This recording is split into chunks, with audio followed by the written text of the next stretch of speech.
This regular meeting of the Wetland County Board of Education is called to order. We will begin with an opening pledge of allegiance led by Mr. Castello. We will also follow that with an invocation led by Ms. Fonner. Anyone not wishing to participate may stay seated. I pledge allegiance to the flag of the United States of America and to the republic for which it stands, one nation, under God, indivisible, with liberty and justice for all. Dear God, we thank you for all the blessings that you have shared and put upon us. We thank you for all of these fine people that are here with us tonight that have given their lives to educating and working with the students of Wetzel County. Please watch over us as we continue to try to do what's best for our students. Amen.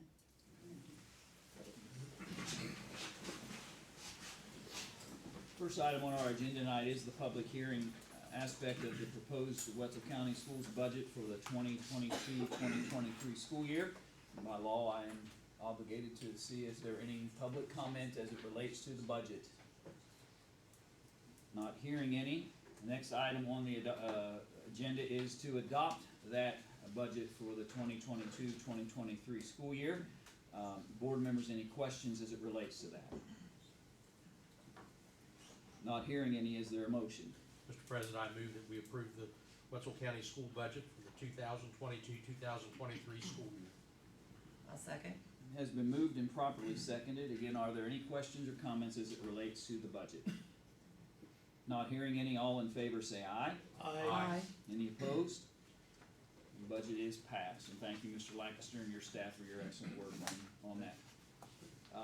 Next item on the agenda is something that we enjoy doing each year as we honor our retirees in our 25-year club as well. I know we've got some gifts and things to hand out and some presentations to offer, but let me simply, if I may just take a second to thank all of these folks that are going to be honored tonight for your service. Wetzel County Schools is as flawed as any other system at times, and we have work and things and we can progress and get better at, but we've got great people who work and serve our students, and a lot of you are sitting right here tonight. And so thank you for your service to the Wetzel County School students and to our community. And I appreciate your time that you've given to our system. And with that, I'll turn it over to your presentation, Mr. Cook. Thank you. We're going to start with the 25-year club award winners this year. 25 years in Wetzel County. That's a long time in one county to spend at one. You know, some of y'all have been at one position and busted your butt for 25 years, and you're waiting for me to give you a gift for it. It's never going to be enough. It's never going to be enough. What you do for our students here is phenomenal. And I want to recognize each one of you. Some of them, some people aren't here, but I'd like for the board president and the superintendent to come out front, and we'll call each one of you up one at a time, talk about you just a second, and then move on to the next person, maybe get your picture taken, so you can be a rock star for another few minutes. So the first one is Tim Long. He's listed up there. No picture given. Sometimes I just can't get a picture out of some of these people. And it would be one of these bags, but I don't believe he's here. Oh, he's not here. Tim's a bus operator in the Short Line Valley High School area. He was hired back in '92, gained a full-time position in '96. You imagine that as a substitute, you know, hanging in there now for 4 or 5 years to get a full-time position. Kids today gonna do that? I don't know. So he was hired full-time in 1996, married his wife Jeanette, 2 sons, Tim Jr. and Jamie, and 1 daughter, Morgan. And Tim's not here today, but I want to thank him for 25 years of service. So thanks, Tim.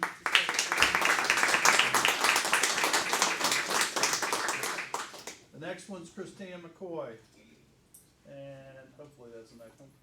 Yes, there she is. Is she here tonight, hopefully? Okay, well maybe you guys won't get a picture taken.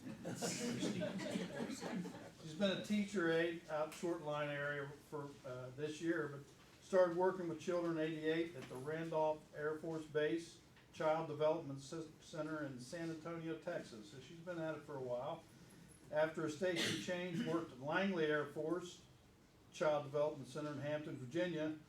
Moved back to West Virginia, went to work for the Northern Panhandle Head Start. Worked there until she was hired by Wetzel County Schools. Worked various jobs within the systems, worked pre-K classrooms, kindergarten classrooms, special ed classrooms, been a one-on-one autism mentor, and now media specialist. Born and raised in Wetzel County, went to Reeder Elementary, Short Line School, and graduated from Valley High School. Attended WVU and graduated from Thomas Nelson College in Hampton, Virginia. Been married to Jerry for almost 36 years, 2 wonderful children, Whitney and Ted, plus 3 terrific grandchildren, Liberty, Tobin, and Everly. They also have 4 fur babies, Spud, Sweetie, Hercules, and Sadie. I'm not sure what those are. That is Christina Mccoy. Thank you, Christina. You take another picture of those guys. And I'm sure she would have been here, but I she know actually this fell one's- and broke her arm. Oh, Yeah, so she's been off. Kevin Durrick, come on down.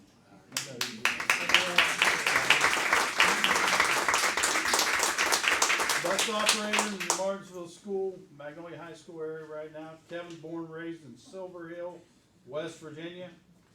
Grew up on a family dairy farm where he worked milking cows, raising crops for animal feed and food for the family. 81 Cameron High School grad, after which he continued to work the farm. Also did part-time construction work, building houses, installing septic systems, and extra income for the farm. Hired in '91 as a sub bus operator. Hired full-time in '96 also. Married in 2001 to Kathy. They have 3 children, 6 grandchildren, 1 great-granddaughter. When not driving the bus, Kevin still enjoys camping, gardening, working on older trucks, and working on the 99-acre hobby farm. Thank you, Kevin.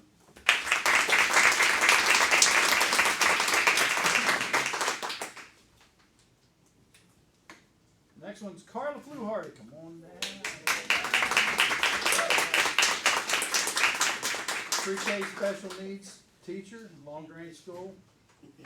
An '89 graduate of LaBrie.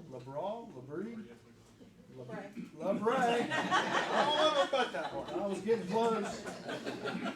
LaBrie High School in Leavittsburg, Ohio. Graduated from Edinburgh University of Pennsylvania in '93 with an elementary education, early childhood degree. Received master's degree from WVU in early intervention special education in '99. Worked for Wetzel County for 25 years. Prior, worked for Head Start in Ohio for 2 years. Been married to Chris Fluharty for 26 years. We share one son, Christian Fluharty, who graduated from Hunter High School. And he graduates in a couple weeks from Hunter High School. That's Carla Fluharty. Thank you, Carla.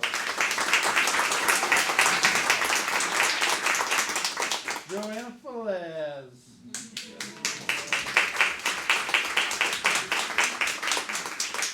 She's an administrative assistant here at the Board of Education who has to put up with me. Give her 2 bags. I know.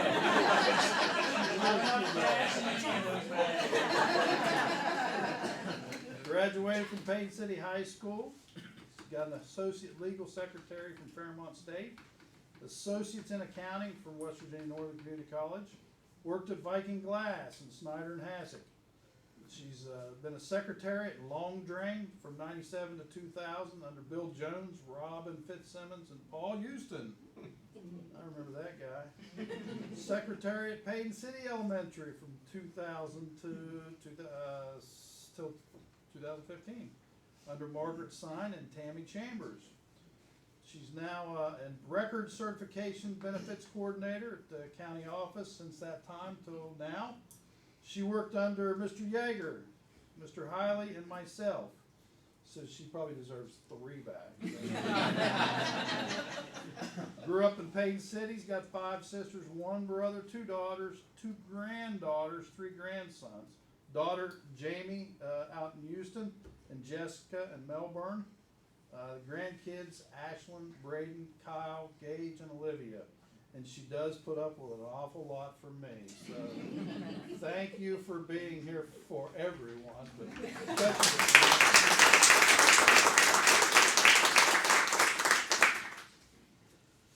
me. Okay, Jody Price.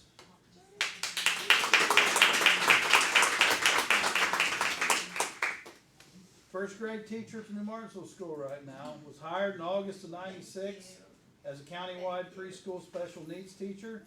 Was hired as an early start teacher at Shortline School shortly after, but didn't switch to that job until second semester of that school year.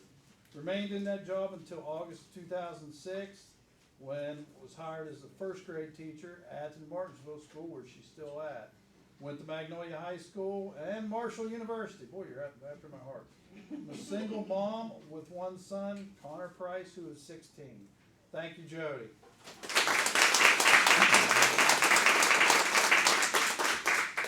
I haven't even given anybody else a chance to talk. Was any other principals out there wanting to talk about any of those first 4 or 5 or 6? I know they're going to jump up now and say, yeah. Next one, I forgot Sedona. Did I do it right? You did? Yes. Sedona Kimball, come on down.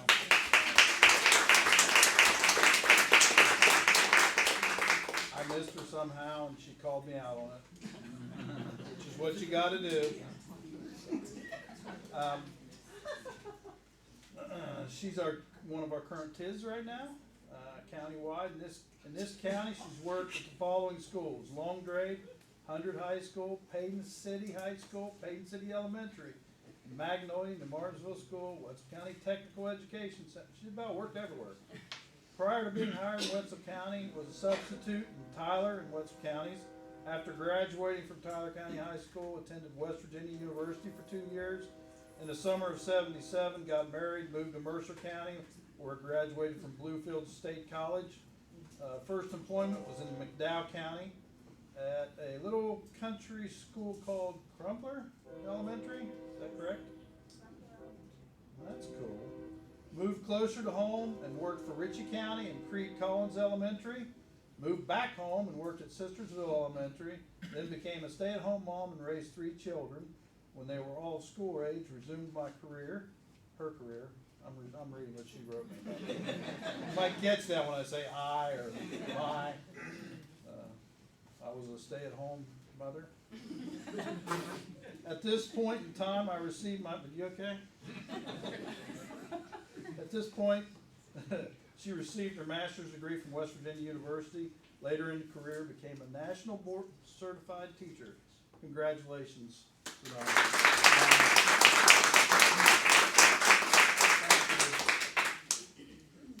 We're going to move on to the retirement groups, and at this time, I am going to have some help from the audience out there. If you have this person at your school right now, or they retired from your school, and you have something to say about them, I want you to speak up.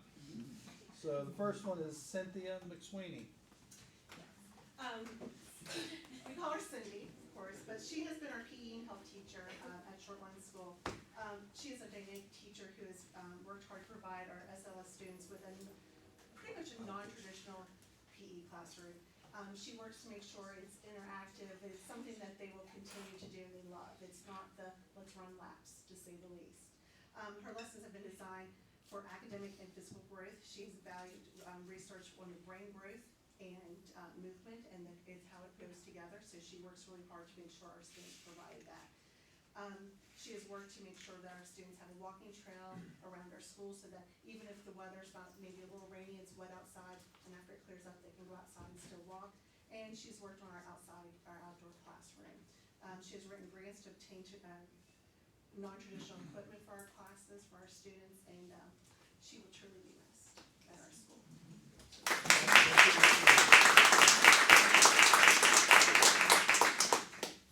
You got Carolyn Heiser.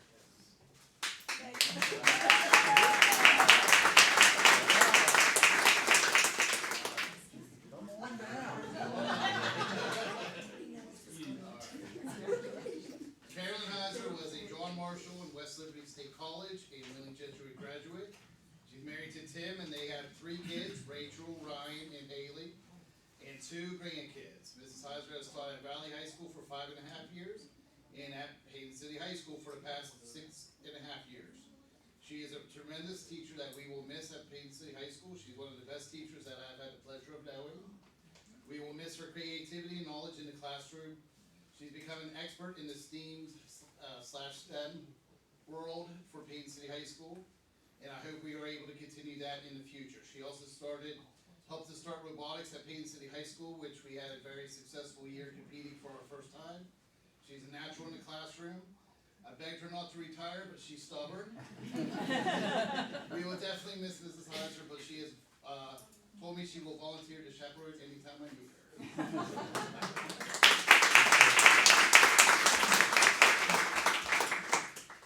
Next one is Rosemary Stewart.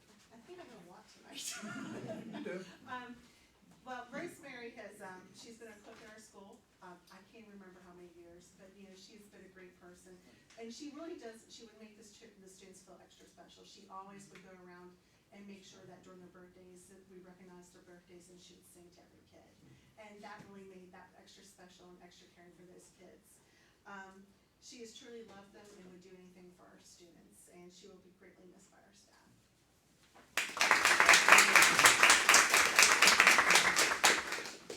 Bill Halsey. Stand.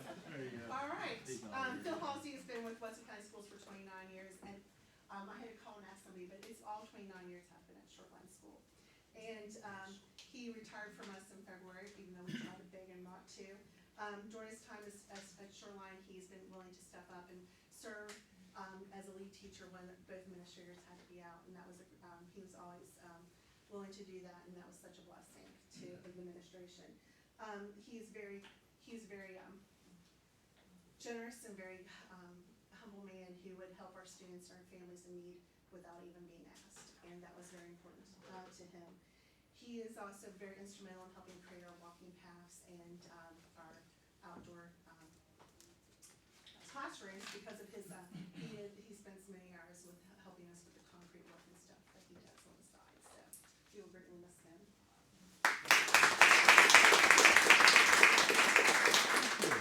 Deborah Novotny.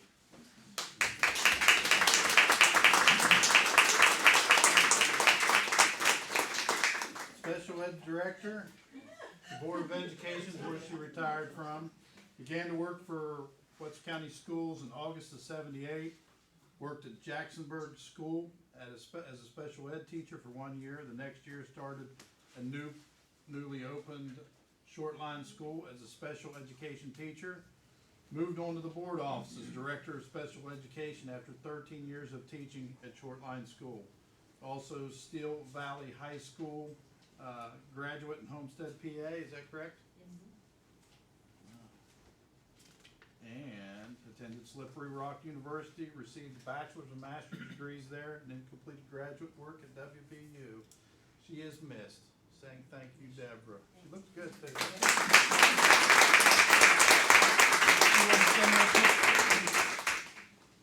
Wouldn't send me a picture. Got Coach Batten, Mark Batten, Wetzel County Schools. I think Mark has had just about every job in the county other than superintendent. Director, he left as the Director of Transportation, Maintenance, working for the Board of Education. Had 11 years as a business ed teacher at Magnolia, 6 years assistant principal at Magnolia, 1 year electrical instructor at the Tech Center, 1.5 years as ancillary director here at the board office, 8 years electrician with the maintenance department, 2 years maintenance supervisor, 15 years as the head football coach at Magnolia, 6 years head softball coach at Magnolia, 9 years assistant football coach at Magnolia. Seems to be something happening here. You want to go anywhere else, did you? 9 years assistant boys basketball coach at Magnolia. 3 years assistant boys track coach at Magnolia. Graduated from, guess. Magnolia, 77. College, went to West Liberty, and looks like graduated in 81. 2015, also from Salem University, where he got his educational leadership degree. Married Vicky, daughters Abby, Danny, and Brittany, grandsons Caleb, Caden, Bentley, Liam, Lincoln, and Bryson. I don't think I had anything else. I think that was it, but Coach. you are next.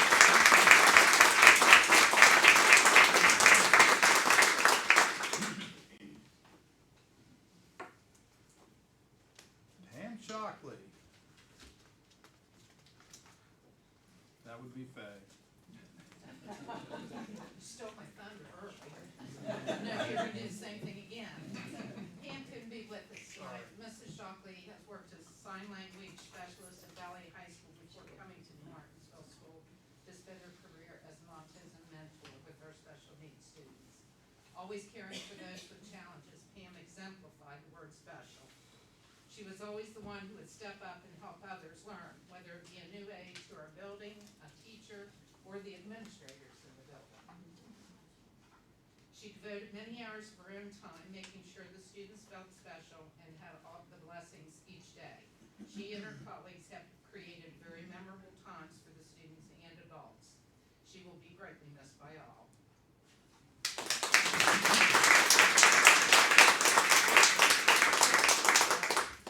Deborah Fluharty. She here? Debbie was with the Wetzel County for 44 years, and she has seen many administrators come and go through Short Line, and she's always been that constant for us and our faculty. She will be greatly missed.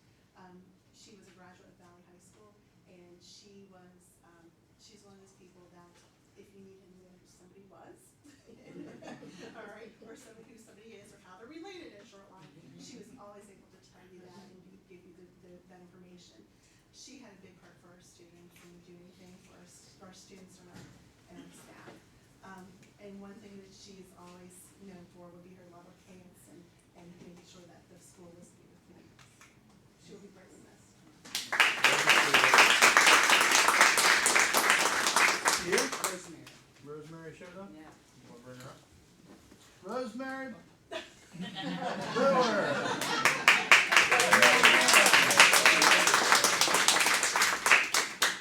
You missed the spiel. Luckily, we still got. That's okay. I was in Moundsville and I went, oh.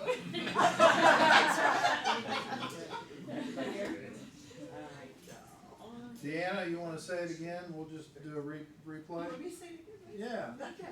While she's here. Let's see if I can add to it this time. Rosemary has been a cook for Wetzel County, and she is really truly does make our students feel special.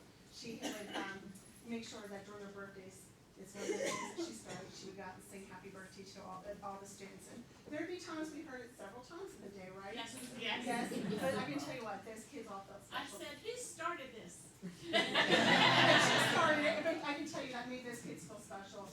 And it was one of those things, if you missed somebody's birthday, it was definitely noticed by these kids. And they loved her for that, and they loved how special they made her, that each of them feel.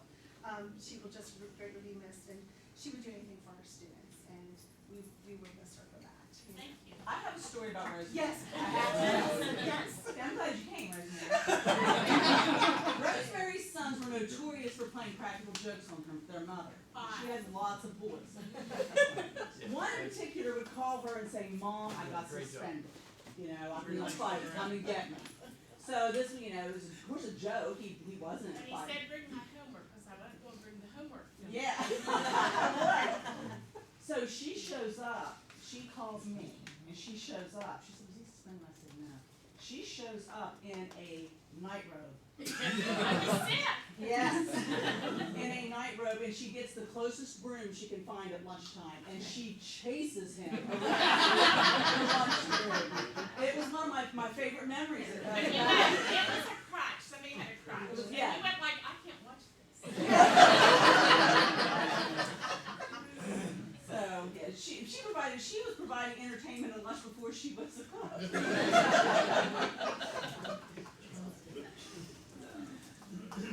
Okay. And next Next one is Deborah Tustin. Oh, you missed it. Back up. Anita Lemon.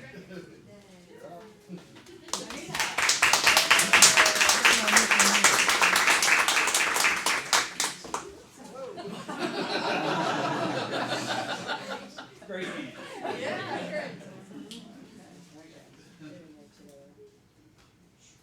There we go.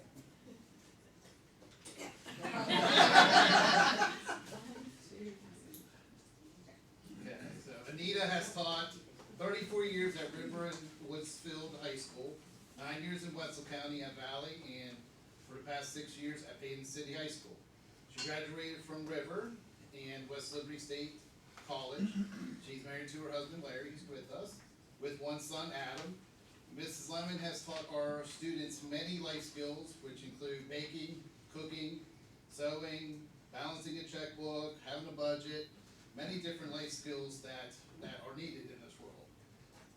She has a baking and pastry CTE pathway and simulated workplace at a great place, and we hope whoever steps in for her will continue that tradition that she has built for her students. I know the students adore her, and we will all miss her. And currently, she is battling some cancer, so she has 2 more chemotherapy sessions. So please keep her in your thoughts and prayers, and we will miss her at Payton City High School.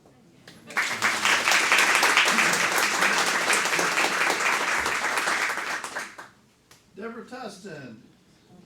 Mrs. Tustin could be with us tonight, but she came to New Martinsville School later in life after raising her family. She made a wonderful addition to New Martinsville School with such artistic talent. Work displayed from her classrooms allows you to see the skills she possesses to instruct and produce such masterpieces. She has also created unimaginable works throughout the school for a variety of projects, functions, and fun times. Even though she's leaving now, her legacy of helping, caring, creativity, and kindness will continue at New Martinsville School through her daughter, who teaches pre-K for us. Thank you, Debbie, for many years of creativity and caring for our students. She'll be a tough one to replace.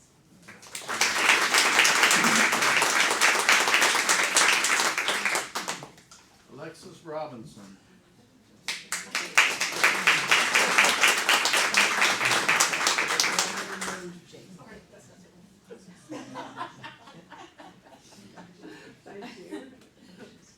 Mrs. Robinson subbed for me many times. Oh, no. She subbed for me many times when I was still in the classroom, and when I took the long walk from my classroom to the principal's office, I conned her into coming and subbing, and she stayed. Yes, she has devoted many wonderful years to special education in Wetzel County, and kind of got stuck in that middle school age, and then finally got to work with some of our elementary students near the end of her career. Her time was cherished by many students. Janie always had a smile for her students and her colleagues.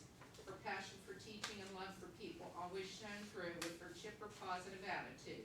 We always knew that if we were having a bad day, we could go visit Janie and she'd cheer us up somehow. Janie, we wish you all the best. She's had the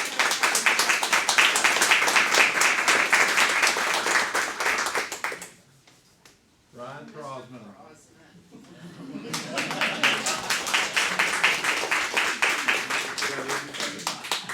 Mr. Crosman is a graduate of Payton City High School. He attended West Virginia Northern Community College and graduated from West Liberty State College.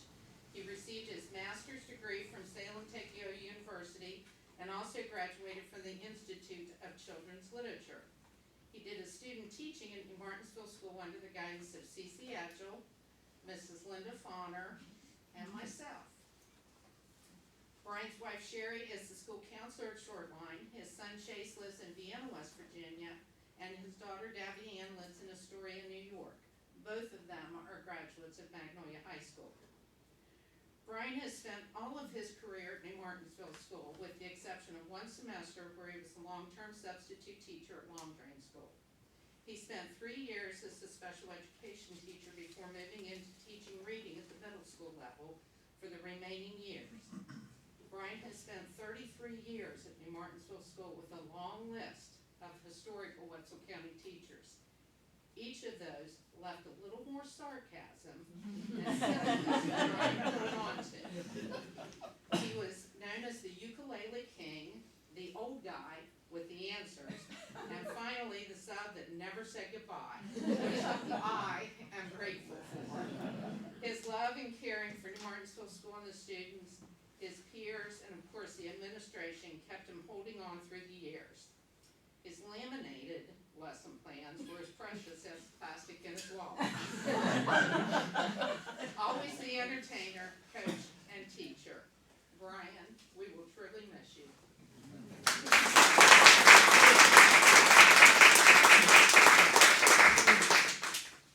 Wilma Morris. That's me again. This is my last one. Okay, so Marie's not here with us tonight. We call her Marie, and she has served as our head cook recently. She's been a cook for in our school. She really truly cares about our students. When we were out during the pandemic, she made sure that the kids, there's all of them, but really worked together to make sure that our kids had food and we were delivered and it was available to our students. She's been a joy to work with, and she cares so much for our community and the kids in our school. So we will definitely miss her.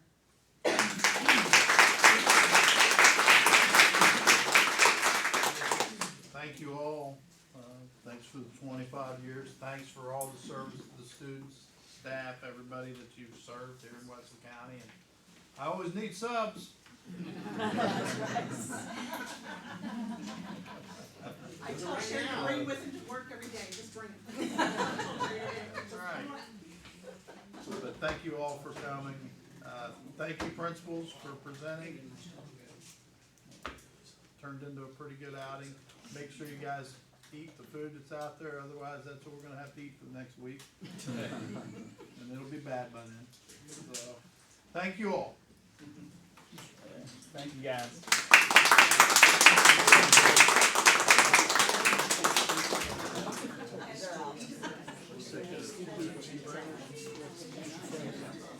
That's in case did Mr. Cook tell you about that? Okay.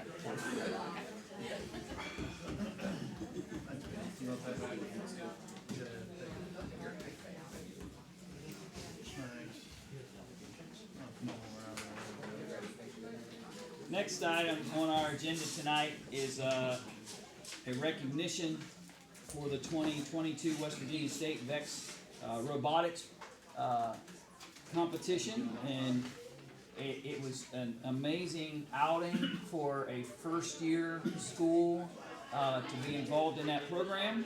And we want to honor tonight, I probably should have stayed up there, but we want to honor tonight Mr. Will McGinnis for his accomplishments within the robotics.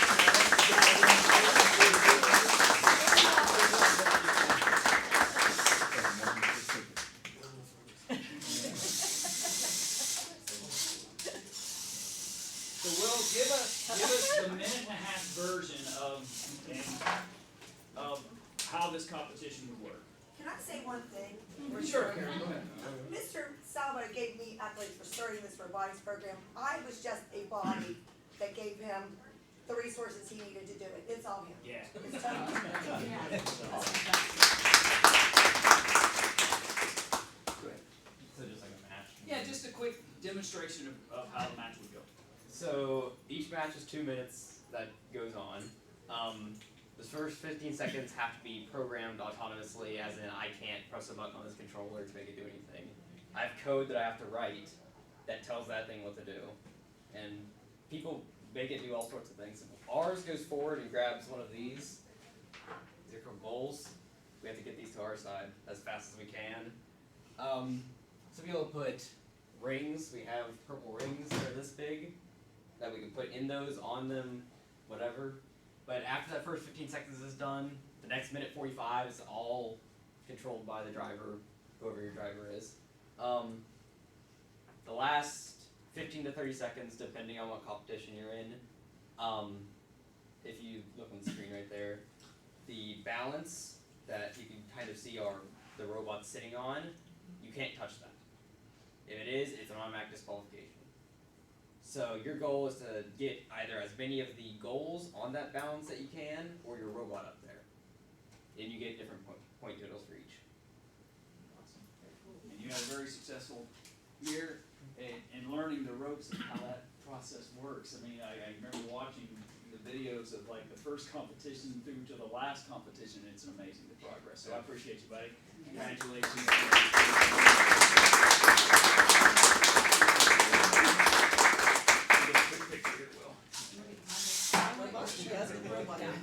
I want your machine there.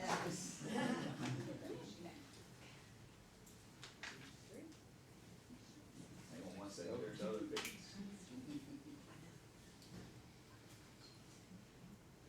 Just to put it, I know, I'm a proud mama, but the very first competition we went to, we came in dead last. You didn't get picked for an alliance to coming in sixth in the entire state. That's right. Yes, ma'am.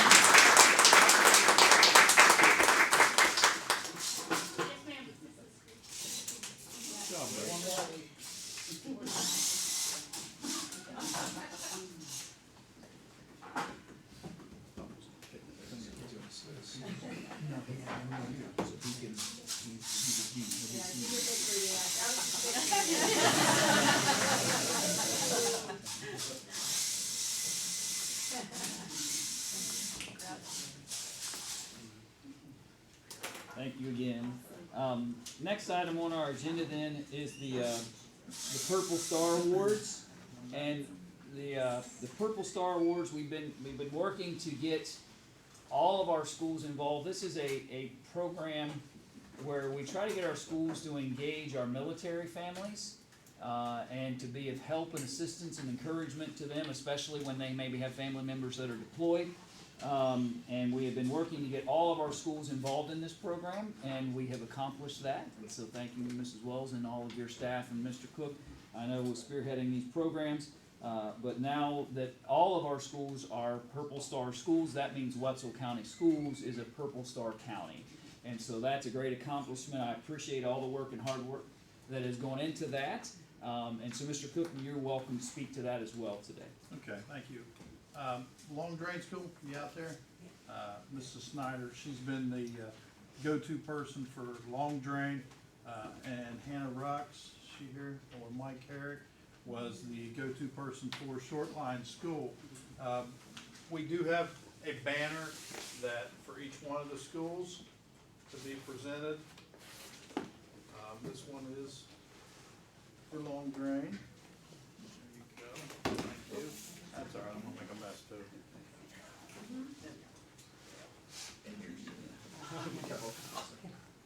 Thanks for, putting my name out there for this.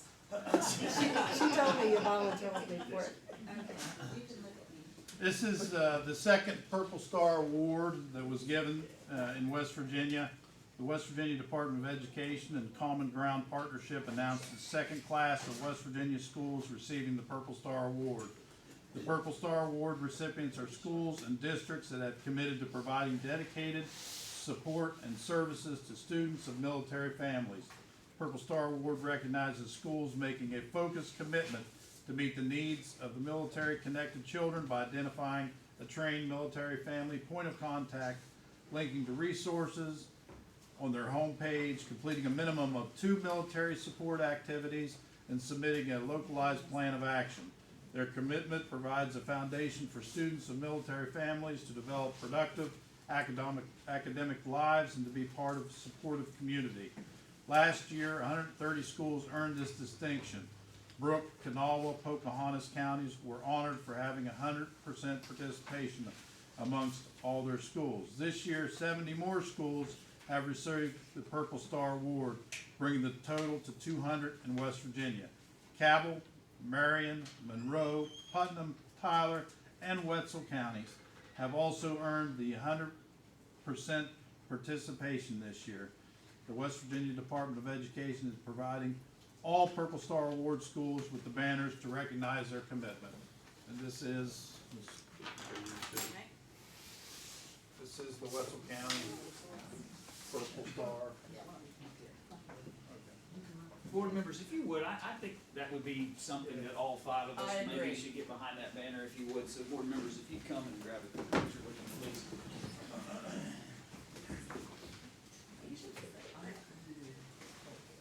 Yes, Mr.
I would like to thank everyone involved in that program, and again, Mr. Cook, thank you for your leadership on that.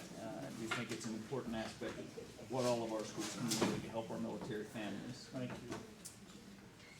you. Next item on our agenda then are a couple of presentations, and the first, Sherry Thomas is with us, I believe, and if you would come forward, I appreciate that, to speak to the Retirees Dental and Optical program that we are considering and was requested to have some information about. So thank you for joining us tonight. Thank you for having me. Yes, I'm Sherry Thomas. I'm with American Benefit Corporation, and we've been serving you all as your plan administrator for the dental, vision, and the most recent added HRA plan over the last, it's been years. And we want to thank you so much. We appreciate your business. We love working with you all. And Jeff and I have been talking about adding some retiree options in for your dental vision. So what we did was put together the presentation that I'm passing out here for you with some cost projections. And as you all know right now, your active employees have the dental vision plan. And this is just to give your retirees an option, for when they want to use dental vision services and see what they can get out of it. So if you want to turn to the pages here, I'll put my information on that.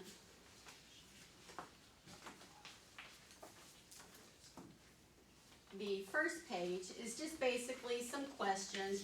We would determine the effective date. I know your fiscal year starts July 1st, so I would assume that July 1st is probably when this would go into effect if you decide to do so. And then we would want to make sure that the retirees would receive the same dental vision benefits that your active participants do today. Normally that is the case on how that works, but those would be questions that Jeff and I would work together on, as decisions are made for things. But just some questions that I wanted to put in here. Are the family members going to be covered? Is it just going to be for the retiree? A couple of things to consider while you're thinking about adding, the coverage options. And would you have a retiree premium for them to pay for the monthly basis for the coverage? And that is the normality of all of the plans. We have several other boards that we have retiree coverage on, and they do pay a monthly premium on that. And I'll put some projections in here to show you what those would be. This page here, this is the estimated plan cost. This is what it would cost Wetzel County before retiree premiums are paid.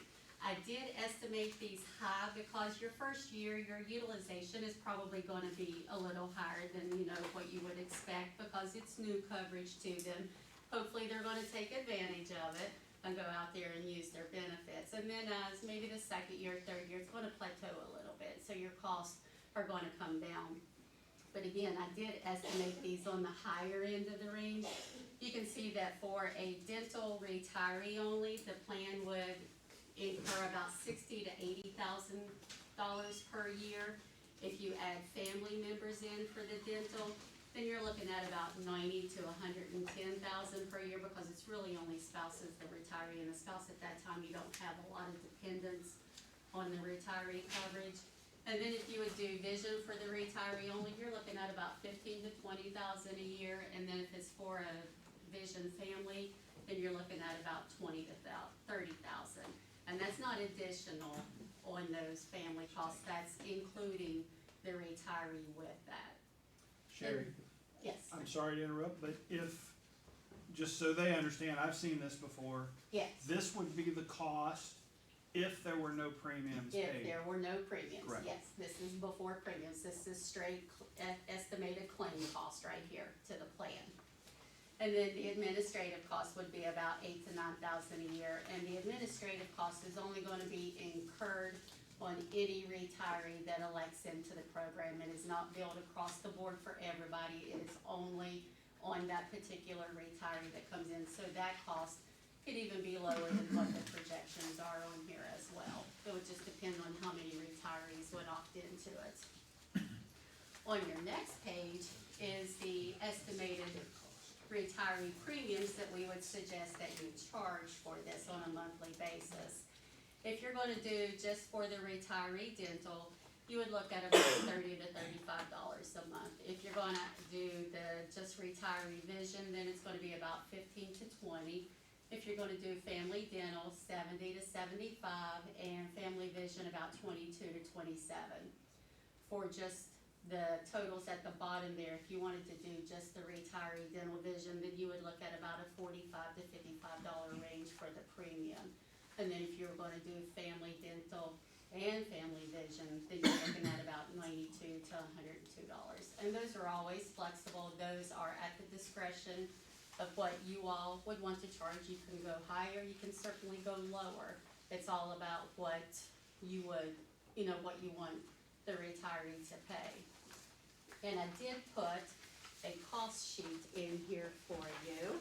If you will look at it, this shows you, there it is, it fell out. This shows you, I took the high end of the premiums for the dental and the vision. I took your plan potential cost before the premium, what your premium paid by the retiree for dental, vision, or combined would be, and then what the plan cost after the premium collected would be. And in the highlighted yellow is what the plan would incur after the suggested premiums that I've built into this. And of course, as I explained, that premium changes, so these projections could change. It could go higher, it could go lower, depending upon what your claim cost is versus what your retiree premium is. But those retiree premiums, as you can see, definitely offset and pay for the expenses of the plan. So our estimated cost under this plan would be the roughly $30,000. Yes. Which is what I've got budgeted next year. But again, this includes a premium paid by, otherwise we'd have to budget a whole lot more money. Yeah, and this is the high, I took the highest suggested premium to put in here, so you could always work with those numbers, to see what you would like. And I could always work on those numbers as well to see what fits your budget and what you have in mind. So for every dollar we drop in premium, we would have to increase in the budget, roughly, right? Mr. Langston, am I understanding that correct? Yes, Mhm. basically it. So if we tried to get smaller premiums, would then just get put over onto our costs. And I think you said you have a county that pays for everything, is that correct? But most charge a premium. Yes, we only have one county that does not charge a retiree premium, and it is new to them. It just started last year in 2021, so I imagine by the time 2023 rolls around, they'll probably have a premium assessed with that. I would be surprised if they don't. They didn't say anything about it this year, and it's pretty close to their year starting again, but I imagine by next year they'll probably assess some kind of premium to that. But it's a good coverage for the retirees, because right now, I think you have the Mountaineer Flex Yeah, that you have. I don't wanna step all over your presentation, No, I'm certainly yeah. not presenting this, but if you would pass this down, that, and Joanne is still here, she's the one who provided that to me. That, we do offer something to retirees now, but we don't pay anything. No. That's what you're looking at there, that's what all retirees have. If we do nothing, they've got that option. You give that out, Joanna, with what, Whenever they ask for a retirement package, I receive envelopes every year from Mountaineer Flex, and I send that along with the retirement package. so that would be something you can look at the comparable rates here, and we can decide how we wanna proceed. But I didn't wanna present, I have that just so you know that Yeah. there is an option out there. I'm assuming this is a better option to the retiree. I haven't done the research on what that is. Mrs. Fauna's on Denver, so she can tell you. Well, I used to be. Okay. I'm not now. Did you say this is a mess? I just found that this, See a number. not this, that if I just saved the money that was the premium, it took care of covering the stuff. I mean, I ended up paying more with this because of the coverage. But you're saying that if they get this, what you just presented, Mhm. they'll have the same coverage as what the regular Yes, it employees is, do. as And long as that's you all decide it's the so plan. much better coverage Yeah. than this. Well, I mean, way above. yeah, it's a falsehood because it shifts into Delta Dental and all kind of other stuff. It really doesn't cover, and they've gotta send it off to somebody else. Oh, man. And you'll have to compare, or we'll have to compare the premiums that she's suggesting to those premiums on there.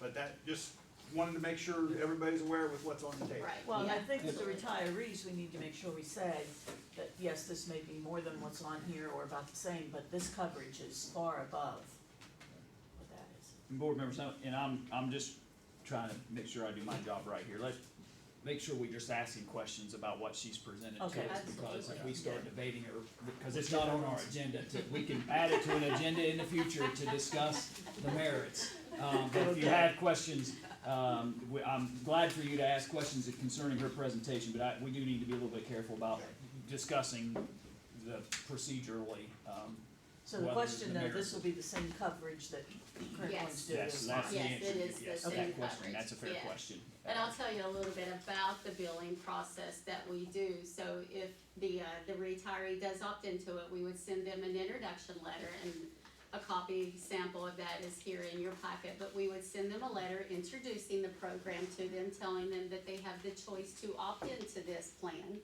And then if they do not want it, they can opt out of it, you know, it's completely their choice. And if they do, they can pay their premiums electronically. We will automatically withdraw those from their account. We can do that on a monthly basis. We can do it on a quarterly basis. We can do it on an annual basis, whatever their preference is. And if they don't wanna do it automatically, then we send them a paper statement each month that tells them what their balance due is. And when we receive that payment, the coverage that they pay for is the coverage that is granted for their plan. So if they do fail to pay the premiums, their coverage has stopped. So it's not an endless coverage that the plan is incurring if the premium is not paid.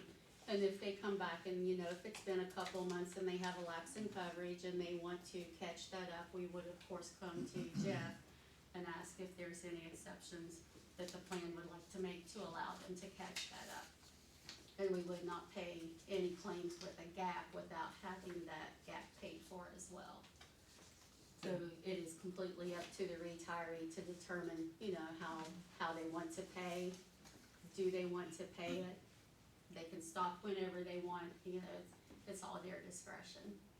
Just for clarification, the money is mailed the premium is mailed directly to your office, is that correct? Yes, it is mailed to our office and then we deposit it into the Wetzel County account. And those premiums that we collect, you can handle those a couple of different ways.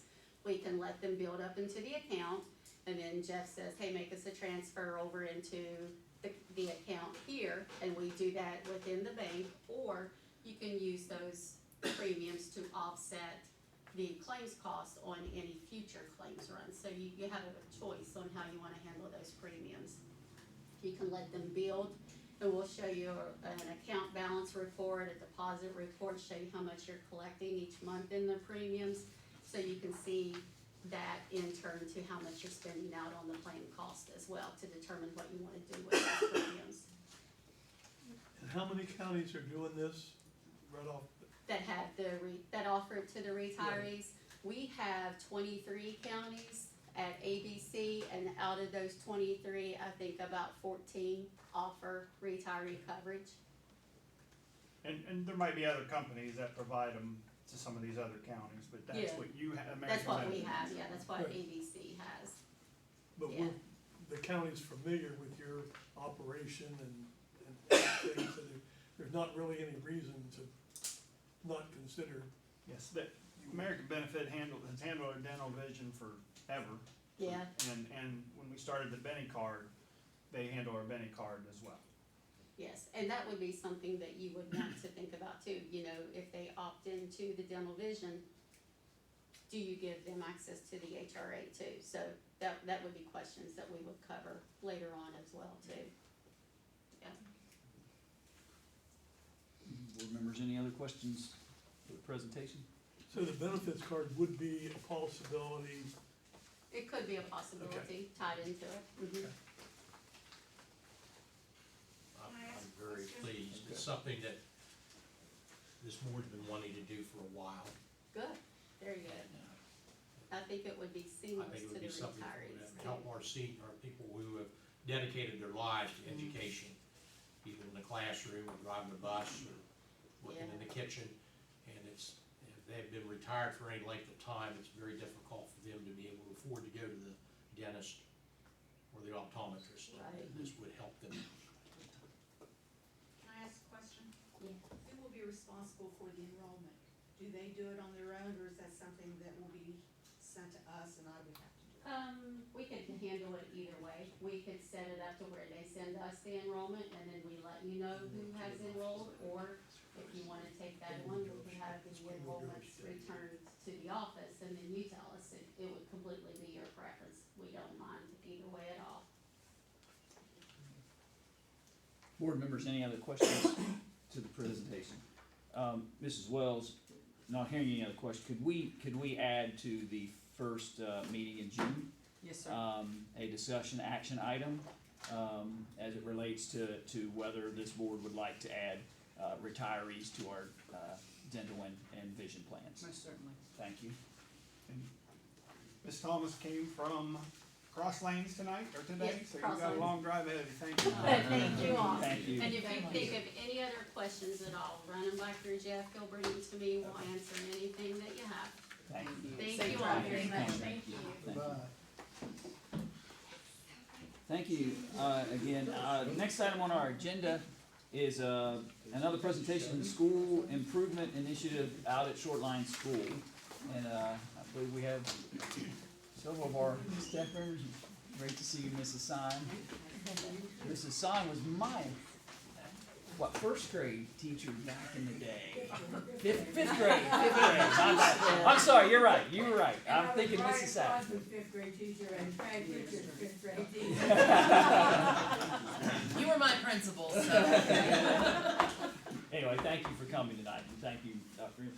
I want to start by echoing what Brian said earlier about the employees throughout the county. I want you to know that the employees at Shortline School are hardworking, they're committed, they're dedicated, and they are determined to get Shortline off that comprehensive school improvement list.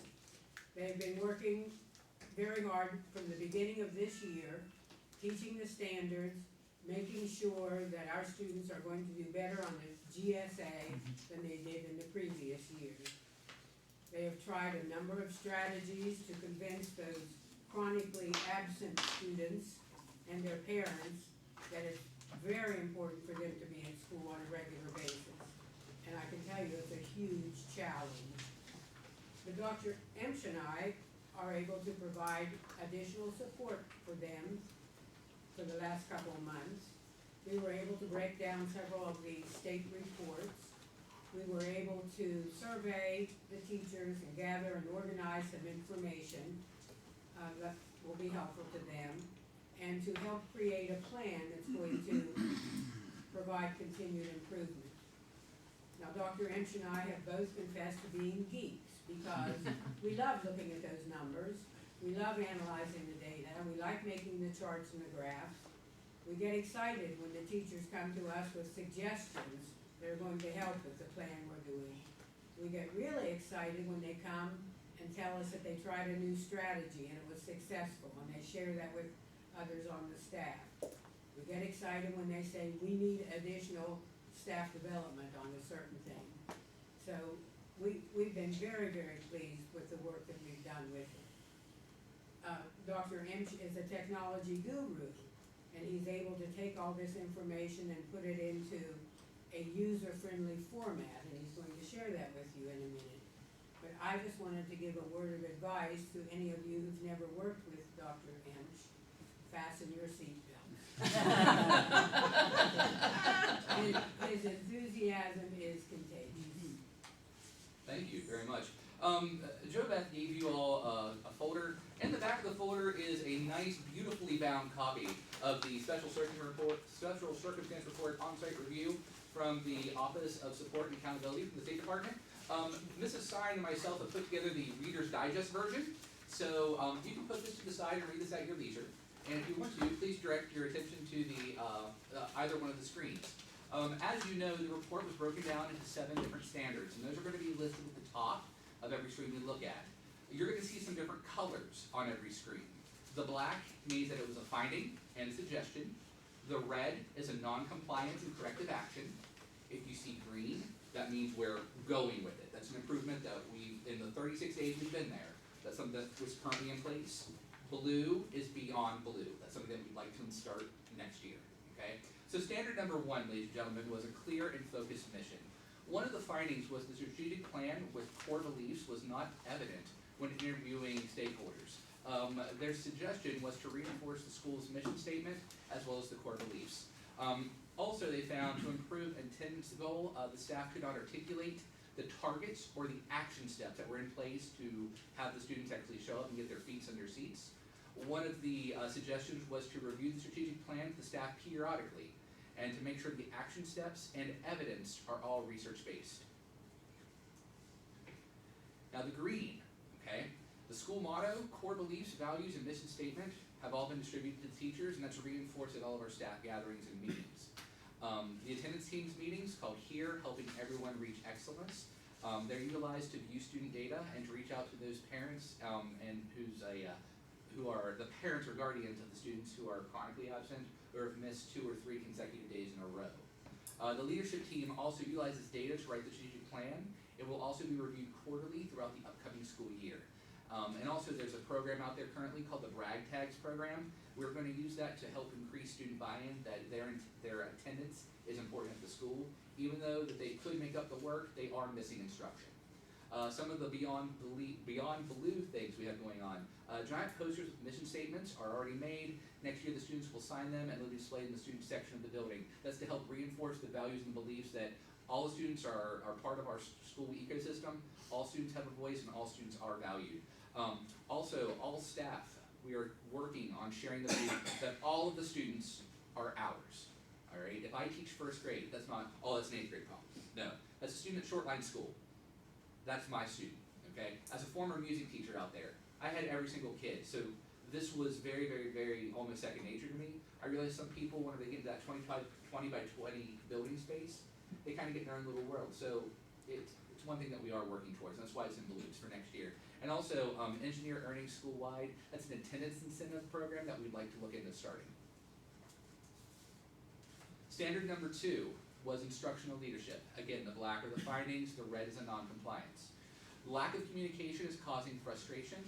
Their suggestion was to establish communication protocols. They also witnessed a division between the elementary and middle school, and their suggestion was to seek collaboration opportunities and make sure all decisions are student-centered. They also noticed few leadership opportunities for students, and their suggestion was to provide opportunities. There was also lack of support of implementation of instructional strategies. Their suggestion was to provide feedback and instruction to teachers during PLCs to share some best practices for both teaching and learning. Now, non-compliance.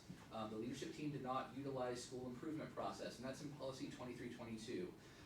We are supposed to follow the West Virginia Standards for Effective Schools and also analyze the data to make decisions. In the green, collaboration during staff development. In the times that we have had time to staff develop, we did the jigsaw activity where the groups were made up of middle school and elementary school, or one side of the building and the other, so they gave them an opportunity to talk together. I've always been taught the best way to learn about a person's life is to walk a mile in their shoes. It's one of the things that we're trying to work towards, okay? So we're going towards there right now. Feedback is provided for teachers after walkthroughs within 24 hours. After attending the CSI conference in early April, one of the main things that they talked about was if you only collect data but never complete that feedback cycle, you're not really doing anything with it, you're just being compliant. So with the walkthrough that Mrs. Stein and myself have been using, created on Microsoft Forms, we actually return feedback within 24 hours to the teacher who had the walkthrough done. The CSI update, that is a newsletter that was distributed to all teachers to keep them informed about the school improvement process, all right? Day-to-day operations, sometimes you just get lost, like, well, wait, what are we doing? It was a suggestion from the staff, and by all means, we want to show them all the good things that are occurring out there. ICANN statements are they're being more likely to be posted, and also they're being utilized during instruction. One of the things they really wanted to see was ICANN statements or standards or objectives posted in the classrooms and then referred to throughout instruction. The lessons are driven by the standards that has been made a priority, and also policy 2322 is being used by the leadership team. We reviewed that at the very first leadership meeting that we had, and now we are all on the same page and we're doing that. The blue, we've got a monthly newsletter to increase school and parent communication. That's going to include homework tips. It's going to include the lunch menu, announcements for the school, the importance of attendance. All right, if you miss school, you miss out. It's not just cliche, it's the truth.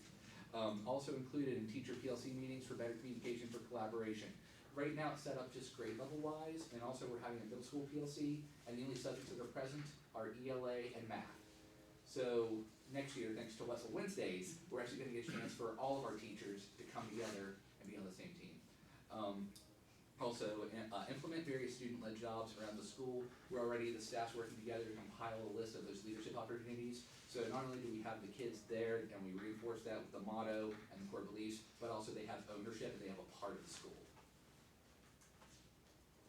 Standard 3 was high expectations for success. Teacher efficacy was not evident school-wide, all right? They said to reinforce the belief that all teachers have an impact on student success and to develop school and classroom procedures that foster the belief that all students can create mastery. All right, right now we have increased the amount of Kagan and APL strategies, and also we have a Kagan APL Lucid Spark board that I can share with you guys a little bit later on the presentation. Also, middle school has reinstated the missing work program, where if a student does have a bunch of missing work, there's a place where they can go and get caught up and actually, get caught up. Also, goal setting with students. One of the most important things, one of the most impactful things, I think, is whenever a teacher sits down with a student and talks about, okay, this is your grade right now. This is where I would like you to be. How can you suggest that we get you there? And we've already started those this year. Beyond blue, we're going to continue the model the growth mindset. We're also going to continue with on-grade level instruction guided by the standards. One of the things that they pointed out, especially with the special education students, is that they were not receiving on-grade level instruction, and it was not on-grade level content. So that is one thing we are looking forward to moving forward. And also parent meetings throughout the school year, reinforcing the school beliefs and values. Standard number 4 was a positive and safe environment. They were very, very, very impressed with the behavior of Shortline, with the students. They were polite in the hallways. What they found, they suggested they use the WEVIS behavior management system, establish some protocol for bullying, and also utilize the West Virginia Standards for Effective Schools self-reflection tool. Yeah. All right, parent conferences and communication, we have seen an increase in that. Also, safety drills and procedures are being looked at and revised for the upcoming school year. Leadership team is using the self-reflection tool. We began that at the last leadership meeting. That led into a wonderful discussion. We got through only 3 standards before we had to move on, so it's been tabled for a later date, but we will finish it. Also, we've been working with the social worker and school counselor to develop some bullying protocols. For the future, monthly drills continued, both scheduled and unannounced. The first 2 weeks will be used to teach desired behaviors. Also, some de-escalating strategies will be utilized by the teachers and trainings will be provided. And also, staff morale will continue to improve, and also trust is going to be continuing to be rebuilt, and that's trust between all the stakeholders in the school community. Standard number 5 is equitable opportunities to learn and effective instruction. They suggest that we continue bell and bell engagement and increase depth of knowledge in all the assignments and the assessments. Now we have a red, all right? Providing rigorous standards-based instruction is not a pervasive practice school-wide. They suggest that we use the West Virginia CCRS to drive instruction and also use practices that are evidenced and research-based. Right now, we have SREB doing depth of knowledge workshops. Also, Mrs. Stein and myself have designed verb worksheets based upon the SREB depth of knowledge work. That quick reference for teachers, like if they're in the middle of the lesson, they can glance at the wall and say, right now I'm in DOK 1, what can I do to bump it up to DOK 2 or DOK 3? Kagan and APL strategies have also been implemented school-wide, and we've been, during walkthroughs, have been seeing that evidence in both student engagement and teacher instruction. And also walkthroughs and feedback have been provided, and data from the walkthroughs has been analyzed. If you collect data and do nothing with it, you're just being compliant. So we have actually been collecting and analyzing. For the future, teachers will be keeping track of the standards when they are introduced. Also, ongoing professional development of depth of knowledge. We've already, on August 3rd, Judy Frank will be at our school from SREB doing a depth of knowledge workshop with our teachers. And also peer-to-peer observations will continue to be utilized. We started that program this year. It's been very successful, and we're going to continue that as well. Standard 6, frequent monitoring of student progress. No change in instruction due to formative assessment. They said to improve and expand formative assessment practices. All right, right now we have analysis of data and student achievement, and also PLC time has been used to look at iReady data and GSA test prep to ensure student success. The future parent-teacher conferences after iReady benchmarks to discuss the progress of students, and also that goes along with the student goal setting, and also staff development to analyze data. Number 7, family and community partnerships. The staff believes the community do not want to be engaged in the shared responsibility for student success. They asked us to analyze demographic data to assess the needs of the school community. And also, parents expressed concern that effective communication is not a pervasive practice at the school. We are to ensure that the school is approachable and all staff sustain positive relationships with community members. All right, one of the things right now, the special persons lunch, getting those special people in our students' lives as part of our school. It's a small step, but every small step starts a journey, okay? Also, Family Fun Nights and Make It Take It events have been hugely successful for our school. The last Family Fun Night we had was the health fair. We had approximately 264 people that night at our school, which was wonderful. Also, Book Buddies. The 5th grade has Book Buddies with kindergarten students. That's another opportunity where we're getting one side of the building, collaborating with the other side of the building. For the future, we're going to streamline electronic communication with parents. If you've ever seen a 3-year-old on Christmas morning, they open all their gifts and they sit there. It's like they're overstimulated. Right now, we kind of sort of feel there are so many different ways we're communicating with parents. A lot of people throw their hands in the air. We're going to streamline it, get one way. That way, they can go to this one spot, know everything's there. Right? Also, a consistent monthly newsletter will be developed and sent home. Also, a monthly press calendar will be created and will be followed. And this will ensure that at least once a month, a picture and story about Shortline will be printed in the local newspaper. All right? Right now, sometimes we get a whole bunch and then nothing at all. This is regular publicity and good press for our school system. Also, parent trainings and refresher courses throughout the school year to help with homework, as well as Schoology and any other electronic platforms we might have. And also, we're going to utilize parents for information about career exploration.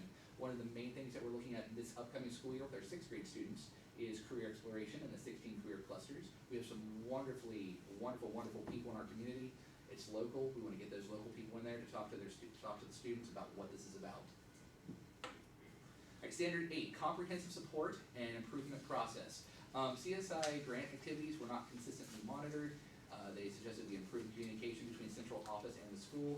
Also, the school improvement processes were not followed with fidelity. We want to ensure accountability for continuous improvement. The CSI update newsletter was developed and distributed to all staff, and you all have a copy of Volume 1 in your folder. Volume 2 is currently in the works. Also, we want to touch again on peer-to-peer observation, and also Policy 2322 is being followed. Central office staff and leadership team meetings discussing the CSI status. For next year, we're looking at that, making that a regular thing. Also, we want to continue with the CSI update newsletters, and also pick one focus area and focus on and that focus for today is increasing depth of knowledge for our students. If we try to eat the whole pie at once, we're going to get a bellyache, so we're going to take it slice by slice. All right, now finally, that brings us to Standard 9, special education. All right, special education students have a high absence rate. They want us to investigate causes and develop strategies and action steps. Now again, the red is a non-compliance. Special education students do not have access to career exploration. We are to rearrange the schedule to provide equal access. Also, incorrect services on special education files. We need to ensure that documentation meets the requirements and aligns with the IEP. And also case management, not by an appropriately credentialed professional. Right? We need to assign an appropriately credentialed case manager. Here we go.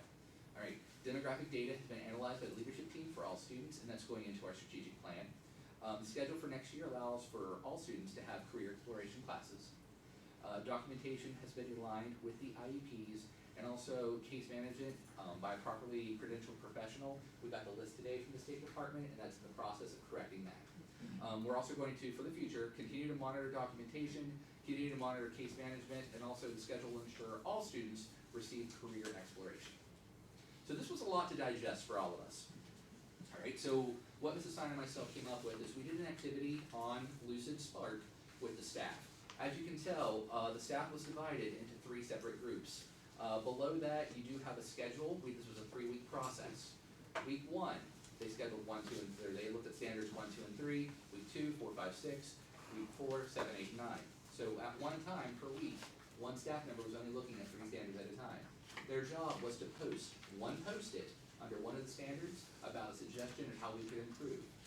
Week 2, we introduced the fact that, hey, not only can you post, you can also react to other people's. So if someone had a really great idea, thumbs up. You could also, put 100. So it was another way getting both sides of the building to collaborate and work towards a common goal. Right here, this is after 3 weeks. This is 3 separate Lucid Spark boards, and these are all suggestions from the staff at the school, all right? And a lot of them, the CSI update, that was an idea directly from the staff. They wanted to know what we've been going on, just as an assurance that, we're not just sitting and spinning our wheels, we're actually making steps to improvement. And also on some of these, especially under the 1, 2, 3, 4, 5, 6 standard, you can tell the little thumbs up, thumbs down emojis. Those are reactions from other staff members. All right, this is the vision, mission, and core beliefs. This is now hanging up in every classroom at Shortline School. This is a reminder of why we're there, and everything will be student-centered. This is also just a kind of a condensed version of the giant posters the students will sign at the beginning of next year. Staff development survey. What are our staff's needs? What do they want to do? If you look on the top, the number 1 thing that the staff would like development on is APL or Kagan strategies, which we already have training for that during summer school. Below that is like the technology side of staff development. Number 1, Lucid. All 3 areas of Lucid. Number 2 is a refresher on Schoology, and number 3 was actually breakouts. So that's directly from the staff. All right, this is the depth of knowledge chart that was compiled with Mrs. Stein and myself. Every teacher received a copy of that, and they placed it in their classroom. So quick reference during the lesson, you can look, oh, I need some verbiage. We can do this, okay? It's instantaneous decision. You don't have to sit down and really think about it a whole bunch. All right, this is a copy of the CSI update. You do have a copy of Volume 1. Like I said, Volume 2 is over here on the right side. That will be distributed to all teachers before summer break. This is the walkthrough data, all right?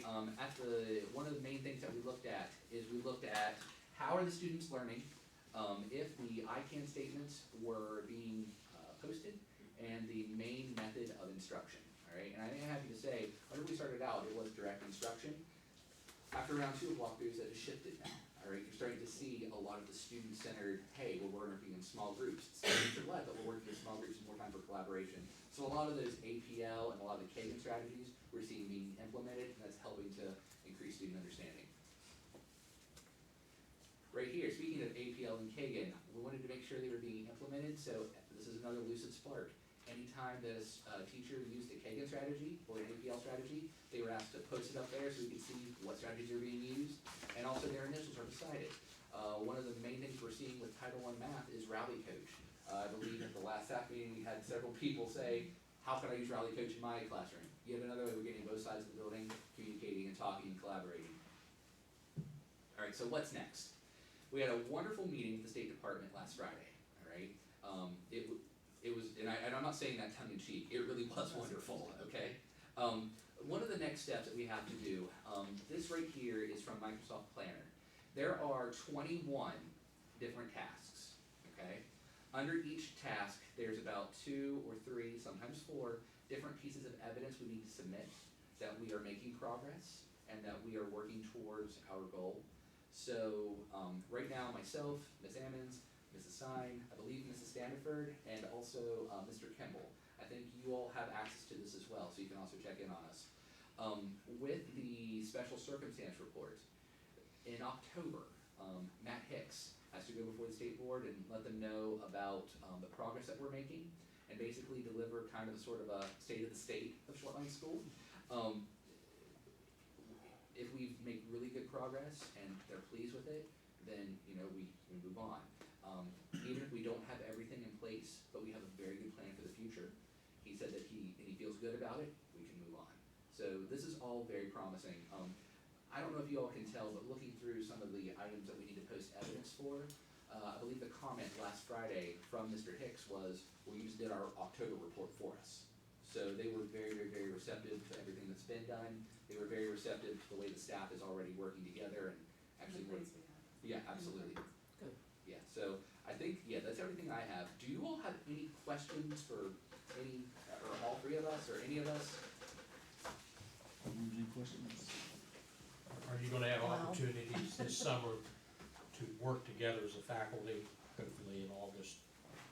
Well, like I said, right now in August, August 1st and 2nd, we have Ruby Payne training, and that is open to all staff. On August 3rd, we have Judy Frank SRD Depth of Knowledge training. There's also 5 separate kegging days where teachers can sign up for. They can get day 1 through day 5 and get paid for that, so they can continue to use kegging strategies in their classroom and also develop that as well. I would love to work more with the staff over the summer. If that opportunity was provided or given, I feel that it would be well received and well, that's the word, well beneficial, yes. They have their summer academy days, correct, Mrs. Stanford? Yes. Okay. Has the student attendance rate, especially with special needs students, gotten better? Unfortunately, it has not. However, diving into the demographic data and meeting with Dr. Leftwich last Friday as well, she really did provide a lot of guidance on how to look at it. One of the suggestions she made was during our Q meetings, have the chronically absent students assign that student to one member of the school and build that relationship, not only with that student, but with that family. And let them know, when you're not here, I miss you, you need to get here, or why are you missing today? What can we do to work on getting you more? So, and that was one suggestion she provided, and there was a lot of good things. I don't know if you know me, but when I like good things, I write it on Post-it notes. I went through about 37 of them that day, so it was very beneficial. Thank all of you. I'm sorry? Thanks to all of you. Thank you. Yes, absolutely. And Mrs. Sign, you were right. You might want to buy a NASCAR seat belt to work with Dr. Lynch, but thank you for I'm sorry I'm low energy. That was sort of normal. Yeah, that is, yeah. Thank you. I have one thing, Absolutely. I've substituted at Shortline for a while, and there are great people out there doing good things, and I just think by going through all this, it's gonna really make a difference. Absolutely. Not hearing any other questions or comments, thank you all for your work and thank you for the presentation. You guys are very welcome. If you get a chance later on, you look through this, if you have any questions about anything that's in the folder, feel free to reach out to any one of us and we'll make sure you get the explanation. So, thank you all.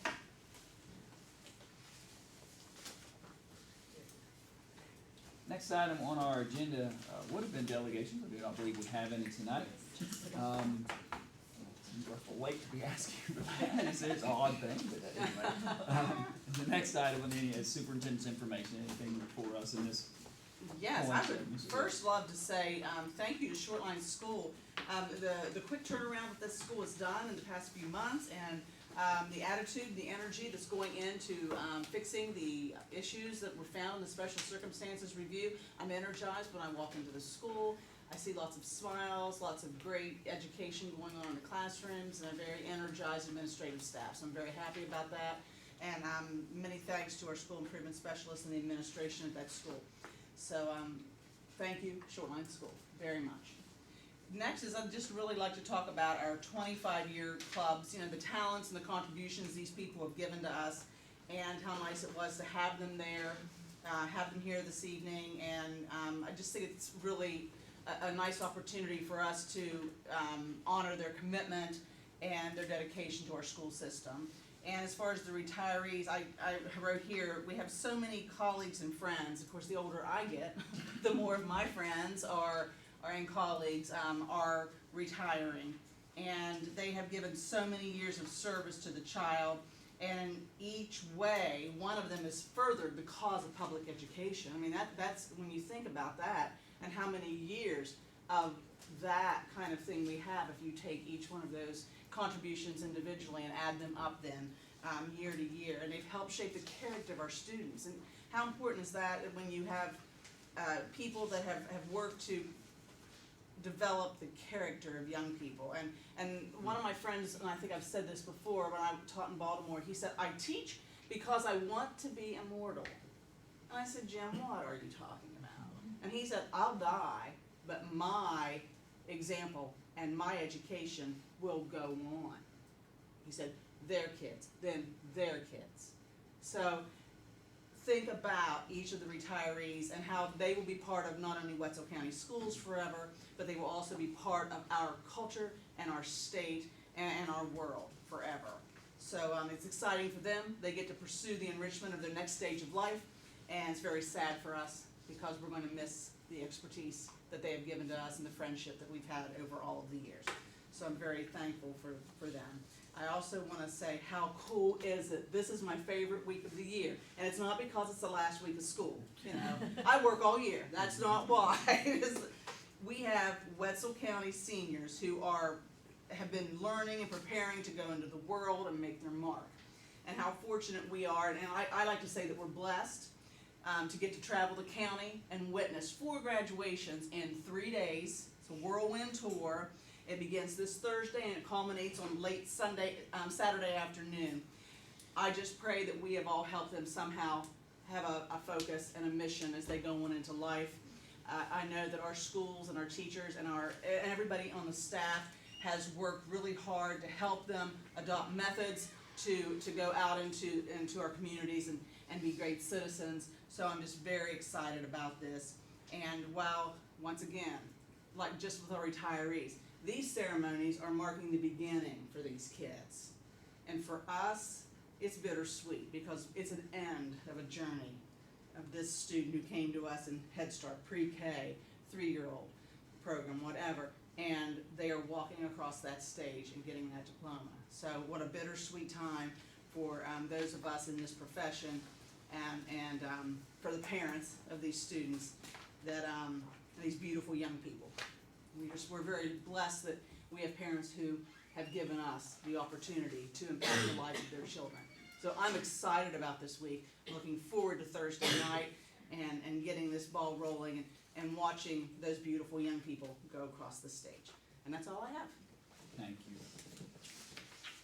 Next item on the agenda tonight is the superintendent's recommendations. The first one is to approve the minutes from the regular meeting of May 9th. Is there a motion? So moved. It has been moved to accept the minutes from May 9th. Is there a second? I'll second. It has been moved and properly seconded. Are there any questions relating to those minutes? Not hearing any. All in favor say aye. Aye. Any opposed? Motion carries. The next item on the agenda are several personnel matters. And you've had time in your packets to look through those. I will make note on this agenda that there is one correction. We will be removing Andrea Pittman from this agenda. If you look down your pages, that's the last page of list of names. Remove that name, but leave the job. We're going to move Shannon Eastham, that's at the top of that page, down into that position. So that is what we're voting for. And make sure I'm going to get my personnel director's eyes and make sure I made that correction correctly before we vote. That is correct. So make sure you all noted that before. Are there any questions as it relates to these personnel matters?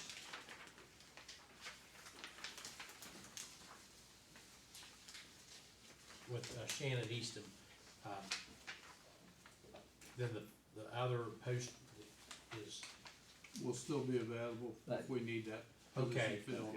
okay. But that job there is vacant then? Yes. Okay.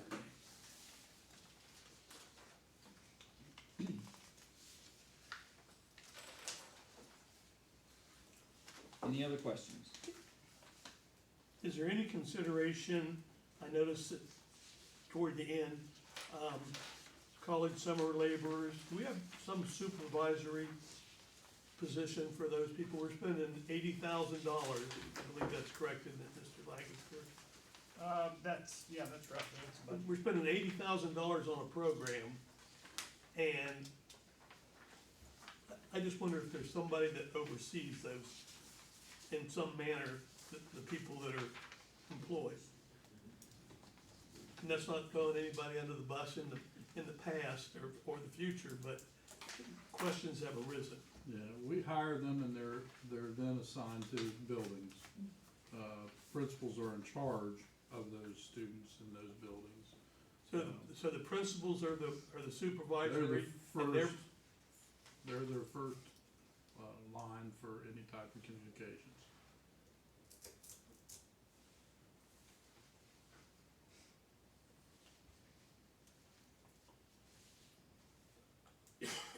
So their duties are assigned by the principals then?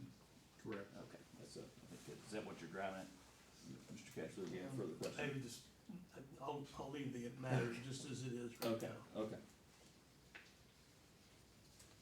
Any other questions? In regards to that also, you can strike the college out of there, there'll be summer laborers, cause we're now letting those kids that are coming back from the military also be a part of that program, should they decide that they want to, and they need a position to work. Okay. But they're all, the other guidelines, the 2-year limit and all that stuff Still stays. it's just college. So it's college/military from here on out? Or just summer labor. Yeah, I was just going with summer laborers, and it would be college/military. Cause, well, I mean, the only reason, well, anyway, that's a future issue, right? It's not an issue with this. We do have a military person on there right now. I understand, okay. Any other questions? Not hearing any, then is there a motion for approval of personnel matters? I move for approval of the superintendent's recommendations as outlined under personnel matters. Has been moved, is there a second? I'll second. Has been moved and properly seconded to approve personnel matters. Are there any remaining questions or comments relating to this? Not hearing any, all in favor say aye. Aye. Any opposed? They are approved.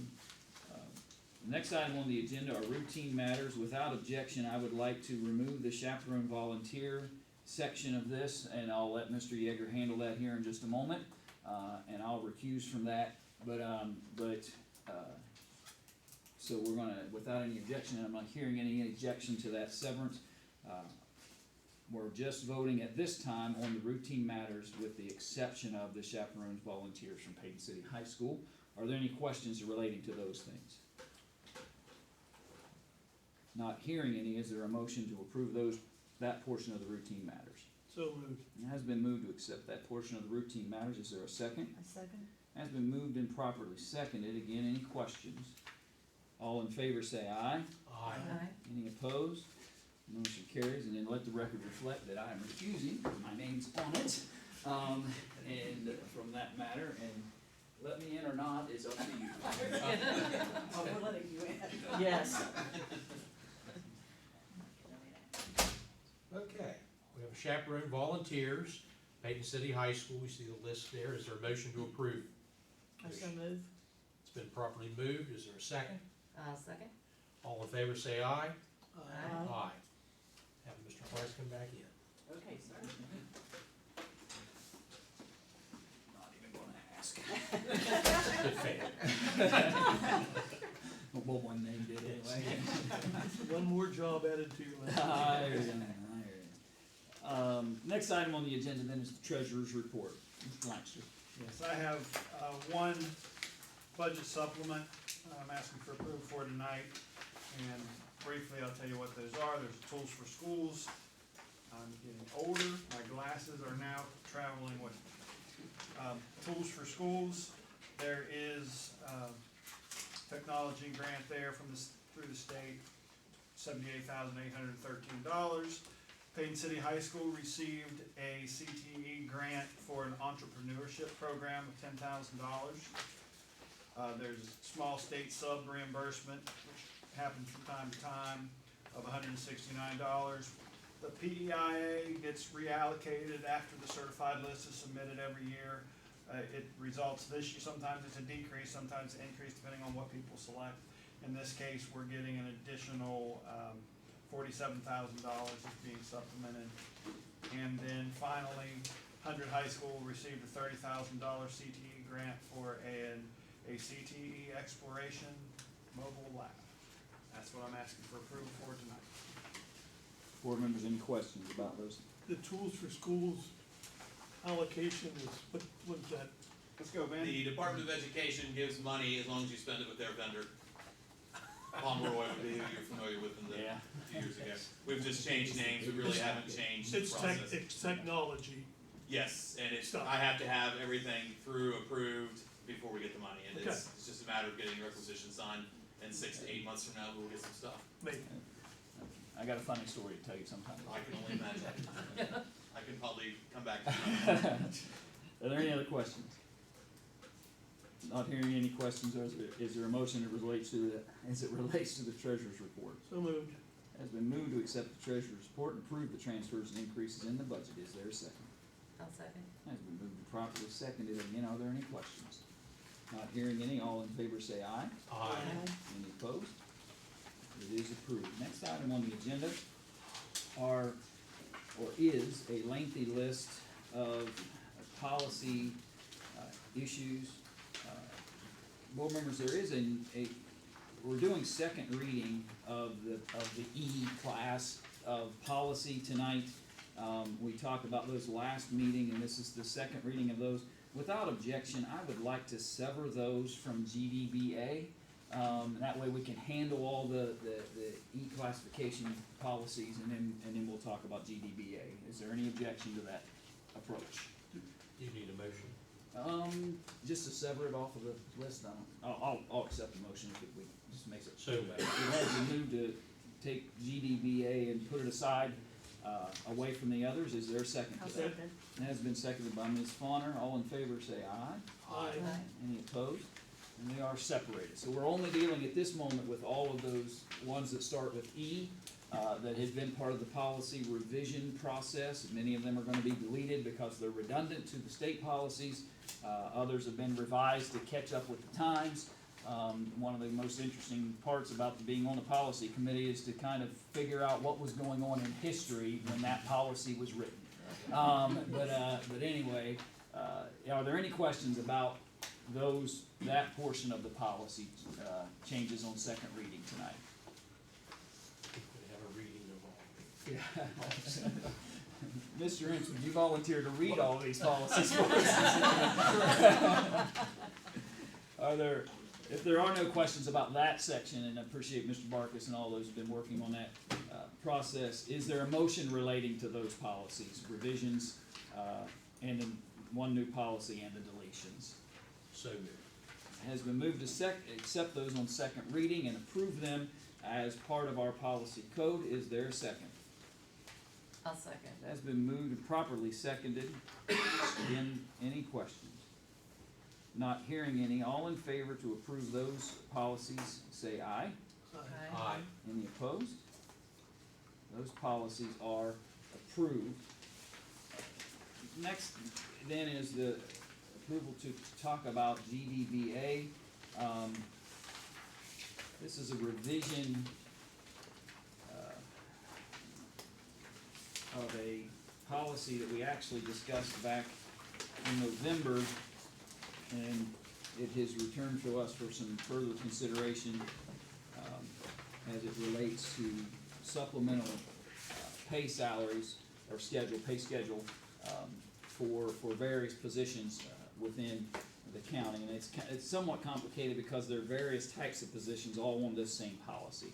And so as we navigate that, we'll see if we can find a path forward that makes sense to us.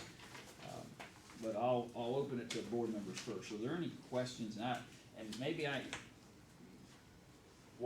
Bring to us, I guess, maybe why are we coming back to this? It was requested, at first, we had been looking at it, was requested by a couple board members that we bring it back as well. There is a belief, particularly with me and with Mr. Cook, that the pay for maintenance supervisor and transportation supervisor and for the coordinators is not commensurate with the level of responsibilities that they have, and they are increasing on a daily basis. In particular, in the areas of the maintenance supervisor and the transportation supervisor, even with increasing their pay, as we proposed, a $20,000 supplement, for each. It still leaves us extra money from what we were paying one administrator, at one point to do that job. So, they are doing a commensurate level of work and, not receiving what we consider to be adequate pay for the amount of work that they are doing. So we do ask and bring that to the table. As far as the executive secretaries, the coordinator of services, the accounts payable supervisors, we felt that with the level of increase of responsibilities that occurred, that they deserve this increase as well, and they are on the same policy, Gdba. And we thought for to expedite the process and not to have to come back to this again, that we would address all of these needs in one policy at the same time. And as we go through facilities and maintenance, foreman, mechanic, chief mechanic, and the increases there. And then, of course, the very small amount of increase for those mechanics who do decide to go on for different ASE certifications as listed. Mr. Cook, is there anything you'd like to add to that? And the fact that we were changing the name, maintenance supervisor, transportation supervisor, to meet the needs of what they were supposed to be commensurate with the level and the pay. So I know that was questioned as maintenance supervisor or facilities and maintenance foreman. We were actually paying the facilities and maintenance foreman the $20,000 or $10,000 at that time. So it should be the maintenance supervisor is the highest job in that level, and that should be the one that receives that higher level pay.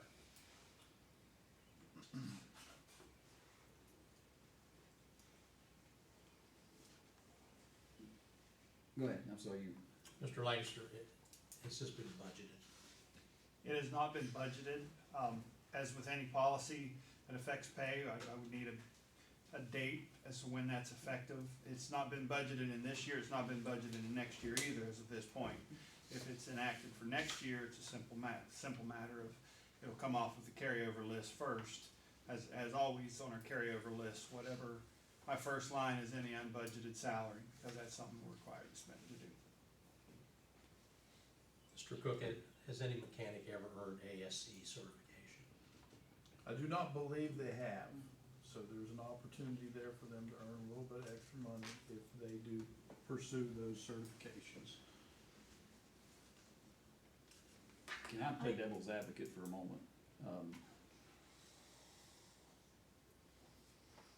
What incentive is there for them to get ASE certified if I'm already raising their salary to $10,000 supplemented They're right still, off the bat? they're still well below what they would make Okay. out there. In the private industry. Or And that's a fair argument, that's why I'm asking. Yeah. Is there a different policy that has, because like I'm looking on here, our mechanics can go for their different trainings and all. What about the different maintenance men? They're not on this list. Are they on, that's what I'm saying, though, do we have them on a policy? These are supervisors, that are listed here. So no, they're not on another list. Other than the mechanics are listed at the bottom. That's what I'm saying, They're not mechanics listed. are listed. but Maintenance would be on this policy if you choose to do that. They're just not, it doesn't exist right now. They're not anywhere. Right. Doesn't, There's no additional supplement for maintenance. They do have the opportunity if they become, say, a master plumber or a master electrician. We don't have it, Mr. Doty?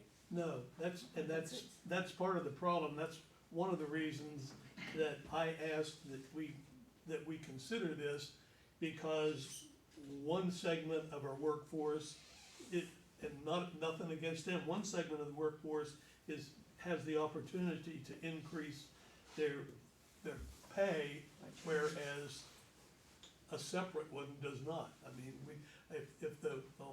Mr. Doty can explain it better than I can probably. The certifications that some of the maintenance men could get, like HVAC and et cetera. Some of them you can get. There isn't a level of like journeyman, apprentice, masters. It's just a state issued license. There's only a handful that you can get. You know, you start as an apprentice, work your way to journeyman, going up to an apprentice or your master's license. That's more in the electrician and the plumbing side, but like HVAC, sanitation operator, water treatment, none of that. It's just a set license. You just take the test. You get your CE training every year and you renew your license. There's no different levels of other than electrician and plumbers. They're basically just a straight state issued license. And that's all part of the H classification, which you would already have anyways. G. G, that's correct, that's the highest you get, G. Could we go back and have something like that added for maintenance? I'm a proponent of that, actually. I think maintenance, we have pretty good maintenance staff. If we're gonna do that, my opinion, but my opinion doesn't really matter. Well, it matters a lot, and because you've dealt with, the workforce and compensation and everything, and I just kind of feel, and it's nothing against the mechanics, but you have another group of people that are getting certified in various Just understand specialties. the slippery slope you go down. I'm not, I think maintenance deserves it in my personal opinion, but they're not the only ones. And cooks are they can say they have certifications. It's, anytime you give a pay raise, you deal with that. It's And come they up. do, yes. And I have a plan in place. I was going to wait till this policy was brought up with the rest of the Gs, I believe, but yes. We've had such a problem getting mechanics, because we know that there is just, if you're a diesel mechanic, there's opportunities everywhere to work. And it's very difficult to find them for the school system, because we don't pay anywhere near what they can make in the private sector. So I understand it, and it's the same way with our maintenance department too. Electricians could go to work tomorrow, anywhere, and make triple what they're making now. So, and I understand about the cooks too. At this day and age, nobody's making enough money. Our service personnel do not make a lot of money.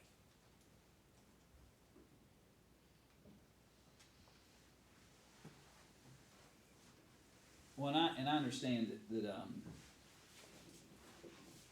from, in the bottom half of this page was an attempt to solve a problem. When we were trying to figure out, we had two problems. You look at this page, we're dealing with really three different sets of issues here. We're dealing with some coordinators and some secretarial roles, that's one issue, and then we've got the supervisor roles, and that's one issue, and then we've got the mechanic side of this, which is kind of another issue.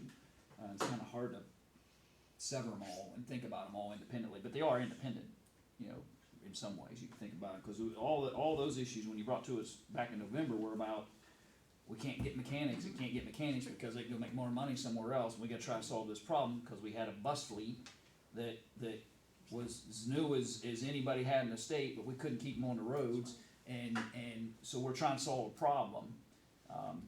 And so I guess what I'm trying to ask here is are you saying that what we compromised to back in November is not working? It's not enough. Okay, and that's why I'm asking. I think the people are hanging on right now, hoping that you guys will change your mind and give them what we put down on paper to begin with. Otherwise, we'll probably lose. We'll lose, and it takes a long time to get a mechanic trained up, to get a mechanic to pass the test and get them to the level that they're at right now. And right now, things are looking very good, I think, in the transportation department. And, a lot of issues that we had just last year are going away. And we're stepping it up a notch, and they in order to keep these people, I think we need to do what's right here. Are we able to vote on this, but also look into what maybe Mr. Lancaster and Mr. Doty could, Adding additional maintenance. yes, and see what, we could vote on this, but could we look and see what it would cost and what the other services or certifications they have? I don't wanna lose them either. Well, any policy can be amended at any point in time. Okay, so You we can could say vote you on always- this. you can- Okay. Yeah, it's not done it's obvious, we just Right. did this in November, and we're back here in Yeah. May talking about it again. So we can revise a policy, at any point in time that it hits an agenda, But there's no limit to that. Correct me if I'm wrong, the maintenance men are not maintenance people, crew, are not listed in any policy at all. I mean, they're, Their pay set just by the state pay scale, just, so. This policy is an additional pay that Wetzel County is deciding to pay to certain service personnel. That's what this policy does. It's a county-funded additional pay supplement to certain service personnel. So, no, mechanics are not on there, just like aides aren't on there. They're also service personnel. Cooks are not on there. They're also service personnel. I'm sure I'm missing some if I would slow down. But this is the certain service personnel that are on there, and there's reason that they have been placed We on there. possibly have, for the next meeting, an additional chart, including maintenance men. If you could come up with something. Any policy requires 2 readings to approve it, so Yes. depending on, if this was to be effective July 1, then you've got 2 more board meetings for that to happen. If it was to be effective, And I think that would be, I mean, I'm just giving my opinion here as 1 to 5, but I think that July 1 would be the appropriate thing to do as it relates to any of this. I think it can create quite a headache, and it just makes sense when we're 1 month out. and that's what this was intended for anyway. These figures here were intended for July 1. July 1, yes. Okay. Oh, yes, for the new fiscal year, yes. Okay, just so we're all on the same page. Yes. I like to have a price tag. Mr. Langston, could we have a price tag at the next meeting to do all of that? All of this and then including the maintenance too? Is that possible, the estimation, guesstimation? it sure is possible. Yes, I'm sure I could come up with something if this is what we're considering. Looking at that right there, just to let you know, it's not gonna break the bank. It's not like a teacher pay raise where we have a few hundred teachers that makes a difference. There's not a lot of people on that list right there. So it's not, the financial part of it, yes, you're committing to something for ever. The ASE part we've had, this is not new. We've had that in policy for a long time. We just could never get mechanics to take advantage of it. Maybe they will here, I don't know. And one of the positions on here doesn't even exist, is that right? It still exists, you still own both of them. I'm doing both duties, yeah. But technically, the facilities and maintenance foreman is, Could that be a position can't be that could both be of those. offered to your senior maintenance person now? I mean, it'd just be redundant, I mean, we'd be doing the same thing that's already being done now, so. I mean, that's what my title was at the beginning, and then we added on the facilities part, all the rest of the stuff, inventory, everything on top of that. You're still So- doing what you did, So I plus still did what I did before, plus everything else, same as Teresa. and that was the reason for. If I can pause, can I just, I'm gonna ask for an executive session, cause that's a personnel matter. We shouldn't be talking about that in open meeting. So I'm gonna ask for an executive session on that, so that we can just get clarification about these positions and how they're functioning and who they're affecting. I think that's a fair question, and rather than doing it in an open meeting, which is not legal for us to do, I'm gonna ask for a brief executive session that we can discuss how these matters affect the personnel that are in these positions. Is there a second to that motion? I'll second. It has been moved and properly seconded to go into executive session briefly to discuss that matter.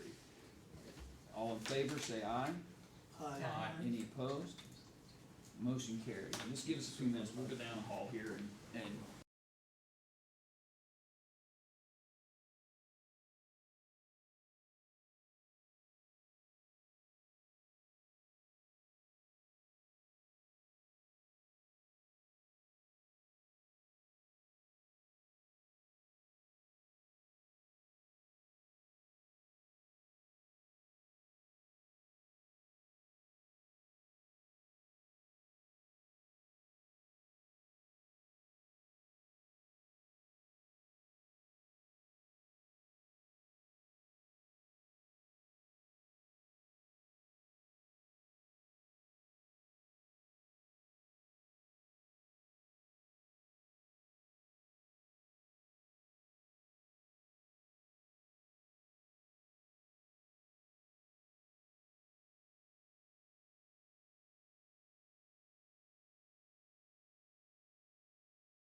the record reflect that we are out of executive session at 8:07. Thank you, Joe Beck.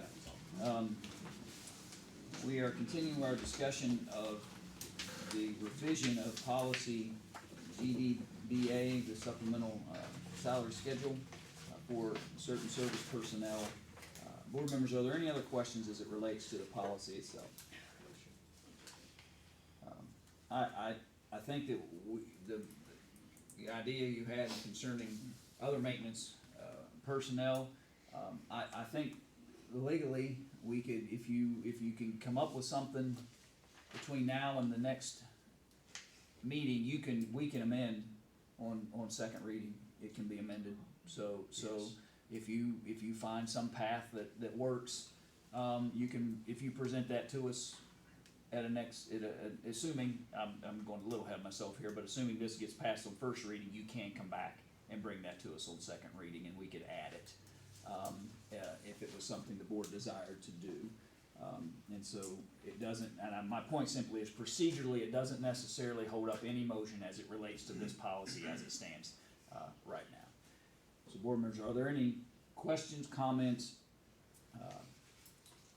or any further discussion as it relates to this policy as it is? Are there any motions relating to the policy? Mr. President, I move that we approve on first reading policy Gdba, Western County School Service Personnel County Supplement Schedule. It has been moved on first reading to approve this policy revision. Is there a second? I second. Has been moved and properly seconded. Again, are there any questions concerning? Not hearing any. All in favor of approving this upon first reading and moving it forward to second reading at our next meeting, say aye. Aye. Any opposed? It is approved upon first reading.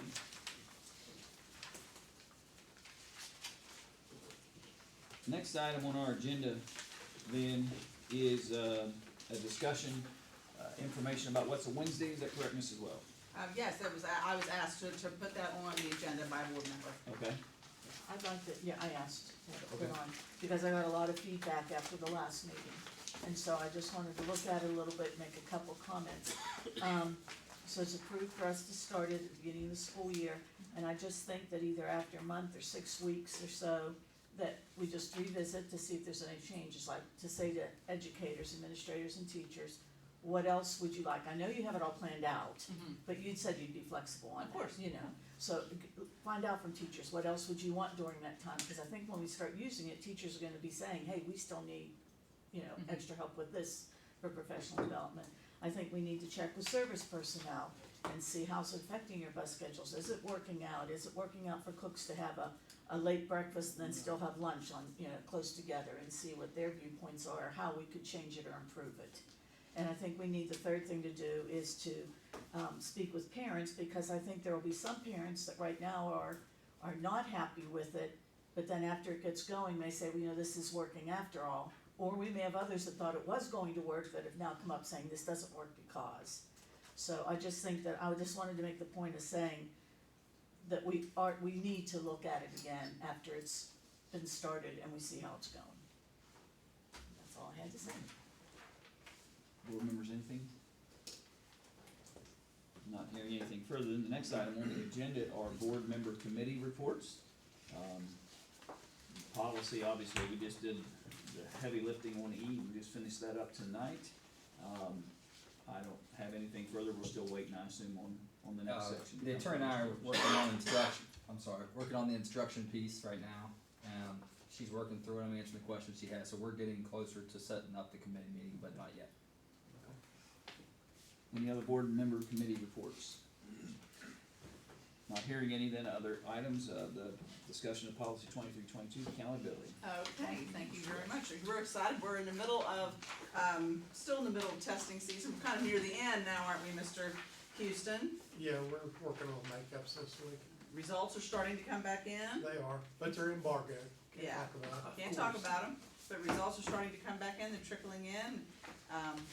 Starting to see the fruits of the labor and of the schools, so that's kind of exciting too. Mr. Houston, because of that, I'm going to start with you. Oh, thank you. You're welcome. Just gonna reiterate, we're doing, makeups this week, Friday's the last day for testing statewide.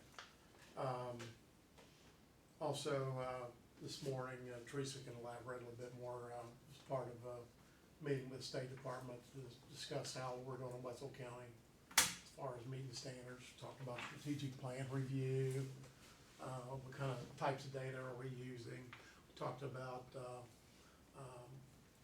ESL, or Title III, to be our English as a second language students. So that's kind of what's going on with me this week. Teresa. Yeah, that was their federal programs audit this morning, Title I, Title II. So overall, I think it went pretty well. They're gonna send us a few items we still need to send in to them, to verify some things, cover policies and, just a few things, so it should have gone okay. And I did give you all the last benchmark of this year for iReady. And when you look at it, it's comparing the first benchmark to the last benchmark. So I'm just gonna go over the county with you. I'm not gonna go over every school with you. That's in your packet there. But in benchmark 1, in reading, we were at 20% in green, which is on grade level or above. Benchmark 3, we went to 37% green. So we've almost doubled that, which is good.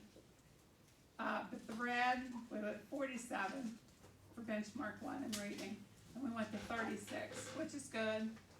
It's improving, not as much as we want, but it's still improving. We're still struggling in vocabulary and comprehension. Countywide for math, benchmark 1, green, 11%, and in math we went to 35%, so that's tripled. So math went up more than reading did. And then in red we went from 47% to 33%. Still struggling in algebra and geometry. So you can look at the individual schools and see how each one played out there, but I think we'll find that when we compare the iReady to the GSA, we're gonna find that it compares very well on how we're scoring in GSA. And are you seeing that as the results are trickling in? Yes. Yes. Okay. Yes. Thank you. Can we attribute part of this lag to the pandemic? I mean, I'm sure. we're still trying to catch up. I'm sure, absolutely, yeah. Just, so that people know that, Yes, that yes. actually Yes. the kids are making some progress. Oh, but yeah, I think you will we're see still that trying too. to climb that slope and everything. Right. Mr. Kimball. You were speaking of Wetzel Wednesday. Some of the things that we're working on right now, we're working on getting IEP straightened out with losing the hour of instruction on the Wednesdays. We've got to adjust every IEP. So if you were to make a change, like part of the way through the first semester next year, it's going to affect every IEP. And right now there's 564 students on IEP. So making a change like that's just not an easy. Well, the change could be. No, I just meant on make, the PD yeah, or correct. the I professional just meant, if we make a change going away from that, Oh, that's okay. a big, Yeah. that's a big headache, and Yeah. I'm gonna go hide if that happens. Cause there's gonna be a lot of teachers coming after me. I've known that was possible, I'd run for re-election, but go ahead.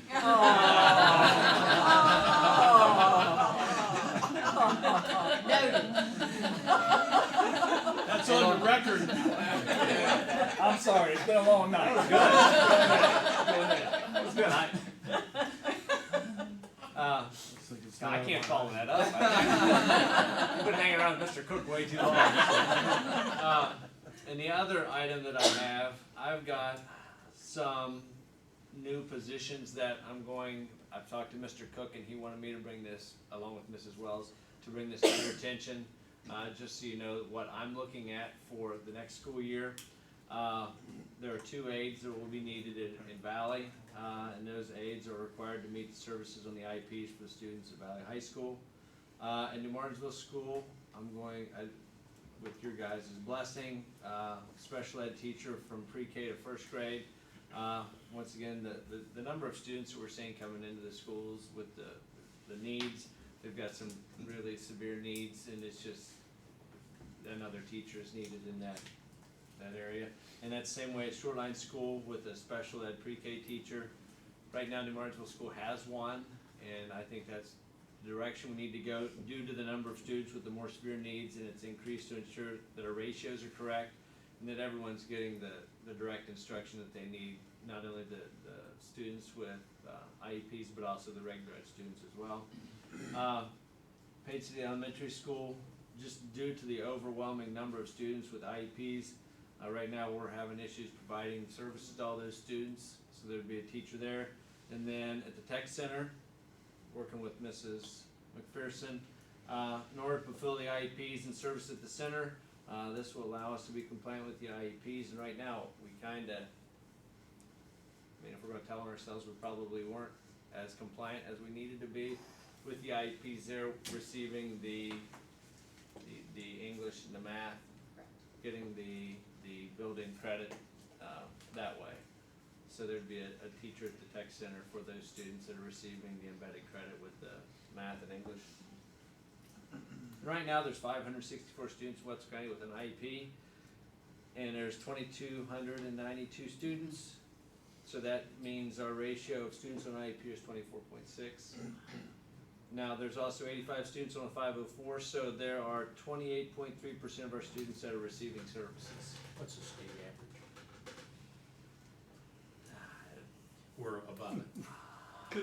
I'd say in some areas, I would agree with that, but in some, maybe not. Could we find out, I mean. Oh, we can absolutely Yeah. find that information.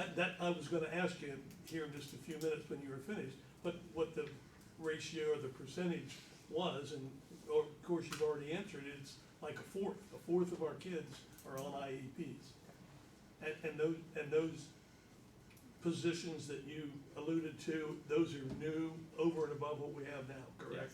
Okay. And the thing is, I'm just thinking, you're gonna have to go on the road again, because we already have positions open for special ed that we can't get filled.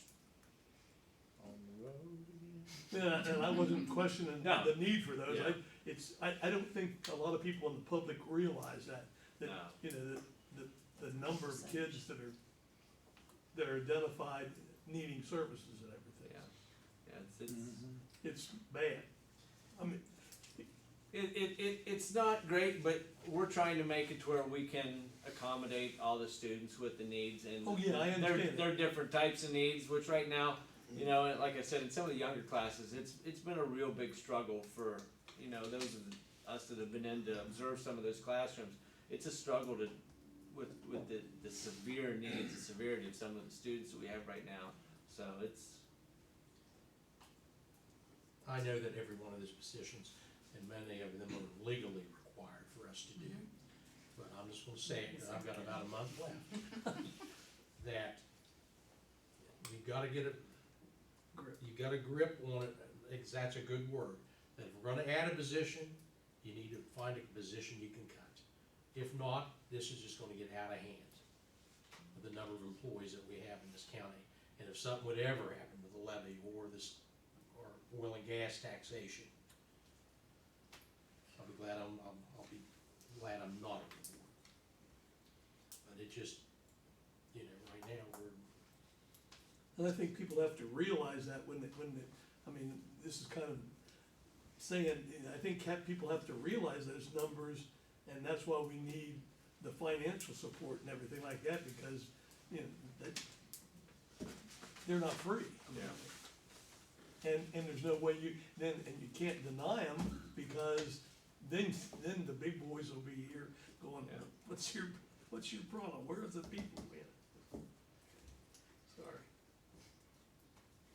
Okay, thank you, Mr. Kimball. Mrs. McPherson.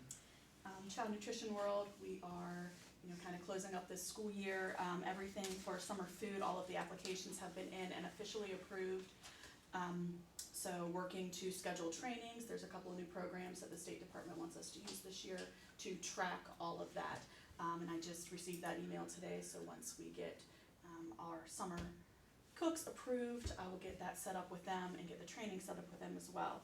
also have been working on the applications for the National School Lunch Program for next school year. And of course, we're going to continue with the community eligibility provision, which provides free breakfast and lunch for all of our students. Our reimbursement rate, I still have some tweaking to do with it, but it'll be somewhere between 95 and 98% of the meals that we serve will be reimbursed to us at the free rate. And that is it for tonight. Thank you very much. Mrs. Lloyd? Yes. Okay. I'd like to thank Mrs. Lloyd today for the emergency work that she had to do to get the Shortline students home, so definitely appreciate that. I just wanna say that in July, I'm gonna receive the 7 manuals for that ASE certification. All the mechanics have shown interest in it. Good. And, it'll be a guideline of what they need to do and how to get it done. I think we'll get there. They've all showed interest. Good. Thank you very much. Mr. Doty? Yes, the Maple Avenue property is being inspected for asbestos this week. Reports come back good. We're looking at the week of June 6th, probably for demo. That way we can get that taken down. Material starting to get shipped for the Payton City job already, so I'll know more about that at our next progress meeting on the 31st. Tentatively, the New Martinsville roof job is expected to start early now. They're gonna start June 13th. So hopefully that'll help us out and get finished up before the school starts. And if anybody's noticed, the sidewalk project that the city started, the city and the state, they're actually going to crest onto our property probably tomorrow. So they'll be working their way down through. We made a couple tweaks with the engineers to kind of get it over where it needed to be instead of cutting our property right in half. So that should be taken care of. Other than that, we're good. Thank you very much. Mr. McPherson? Not a whole lot going on, but it's the calm before the storm, so if you ever wanna know how many laptops we really have, come out in about 2 weeks and I'll show you. Other than that, I think the biggest thing that's, been in my mind that we're working on is the switch to the WEVIS 2.0, which is actually going to happen. I've seen it, we've had trainings, it's different, but it's a lot better than the 32-year-old system it's replacing. So, but of course there's some concern with people that only ever used the old system, so it's gonna be a good transition, but it's not going to come without its gifts. So that's really the only big thing that I have that I could talk about right now, unless anybody has a question. CityNet is still out, there's still good trucks out there now, again, whether they're doing anything. I can tell you that since federal monies are involved, that it is probably a very painstaking and unpleasant process. I'm sure. Thank you, Mr. McPherson. Mr. Barkis? I don't have anything that needs to be shared with everyone tonight. Okay, thank you very much. Jeff, do you have anything else? I do. Okay. And this isn't a knock on the 83 positions that Mr. Kimball wants to add. And Mr. Yeager, you'll appreciate that because I remember we saw Miss Novotny here earlier tonight and you made those comments about Miss Novotny and her army of aides. Do you remember that? Which prompted a post. I actually referred to her as Darth Vader. All these stormtroopers, and they were all aides. But I do want to say, I can't let that go unsaid. I appreciate what you said about the positions because I'm not just blowing smoke when it comes to the budget. We are able to do what we're doing this year, this coming year, because we have the ESSER funds. So in the absence of those ESSER funds, and in the absence of new wells drilled, which could solve everything, we have to make cuts in a year. Because it's not there, folks. And in the absence of new wells drilled, which very well could happen, the assessed values could go up and then we can continue. But we have to really think next year, you two get out of it.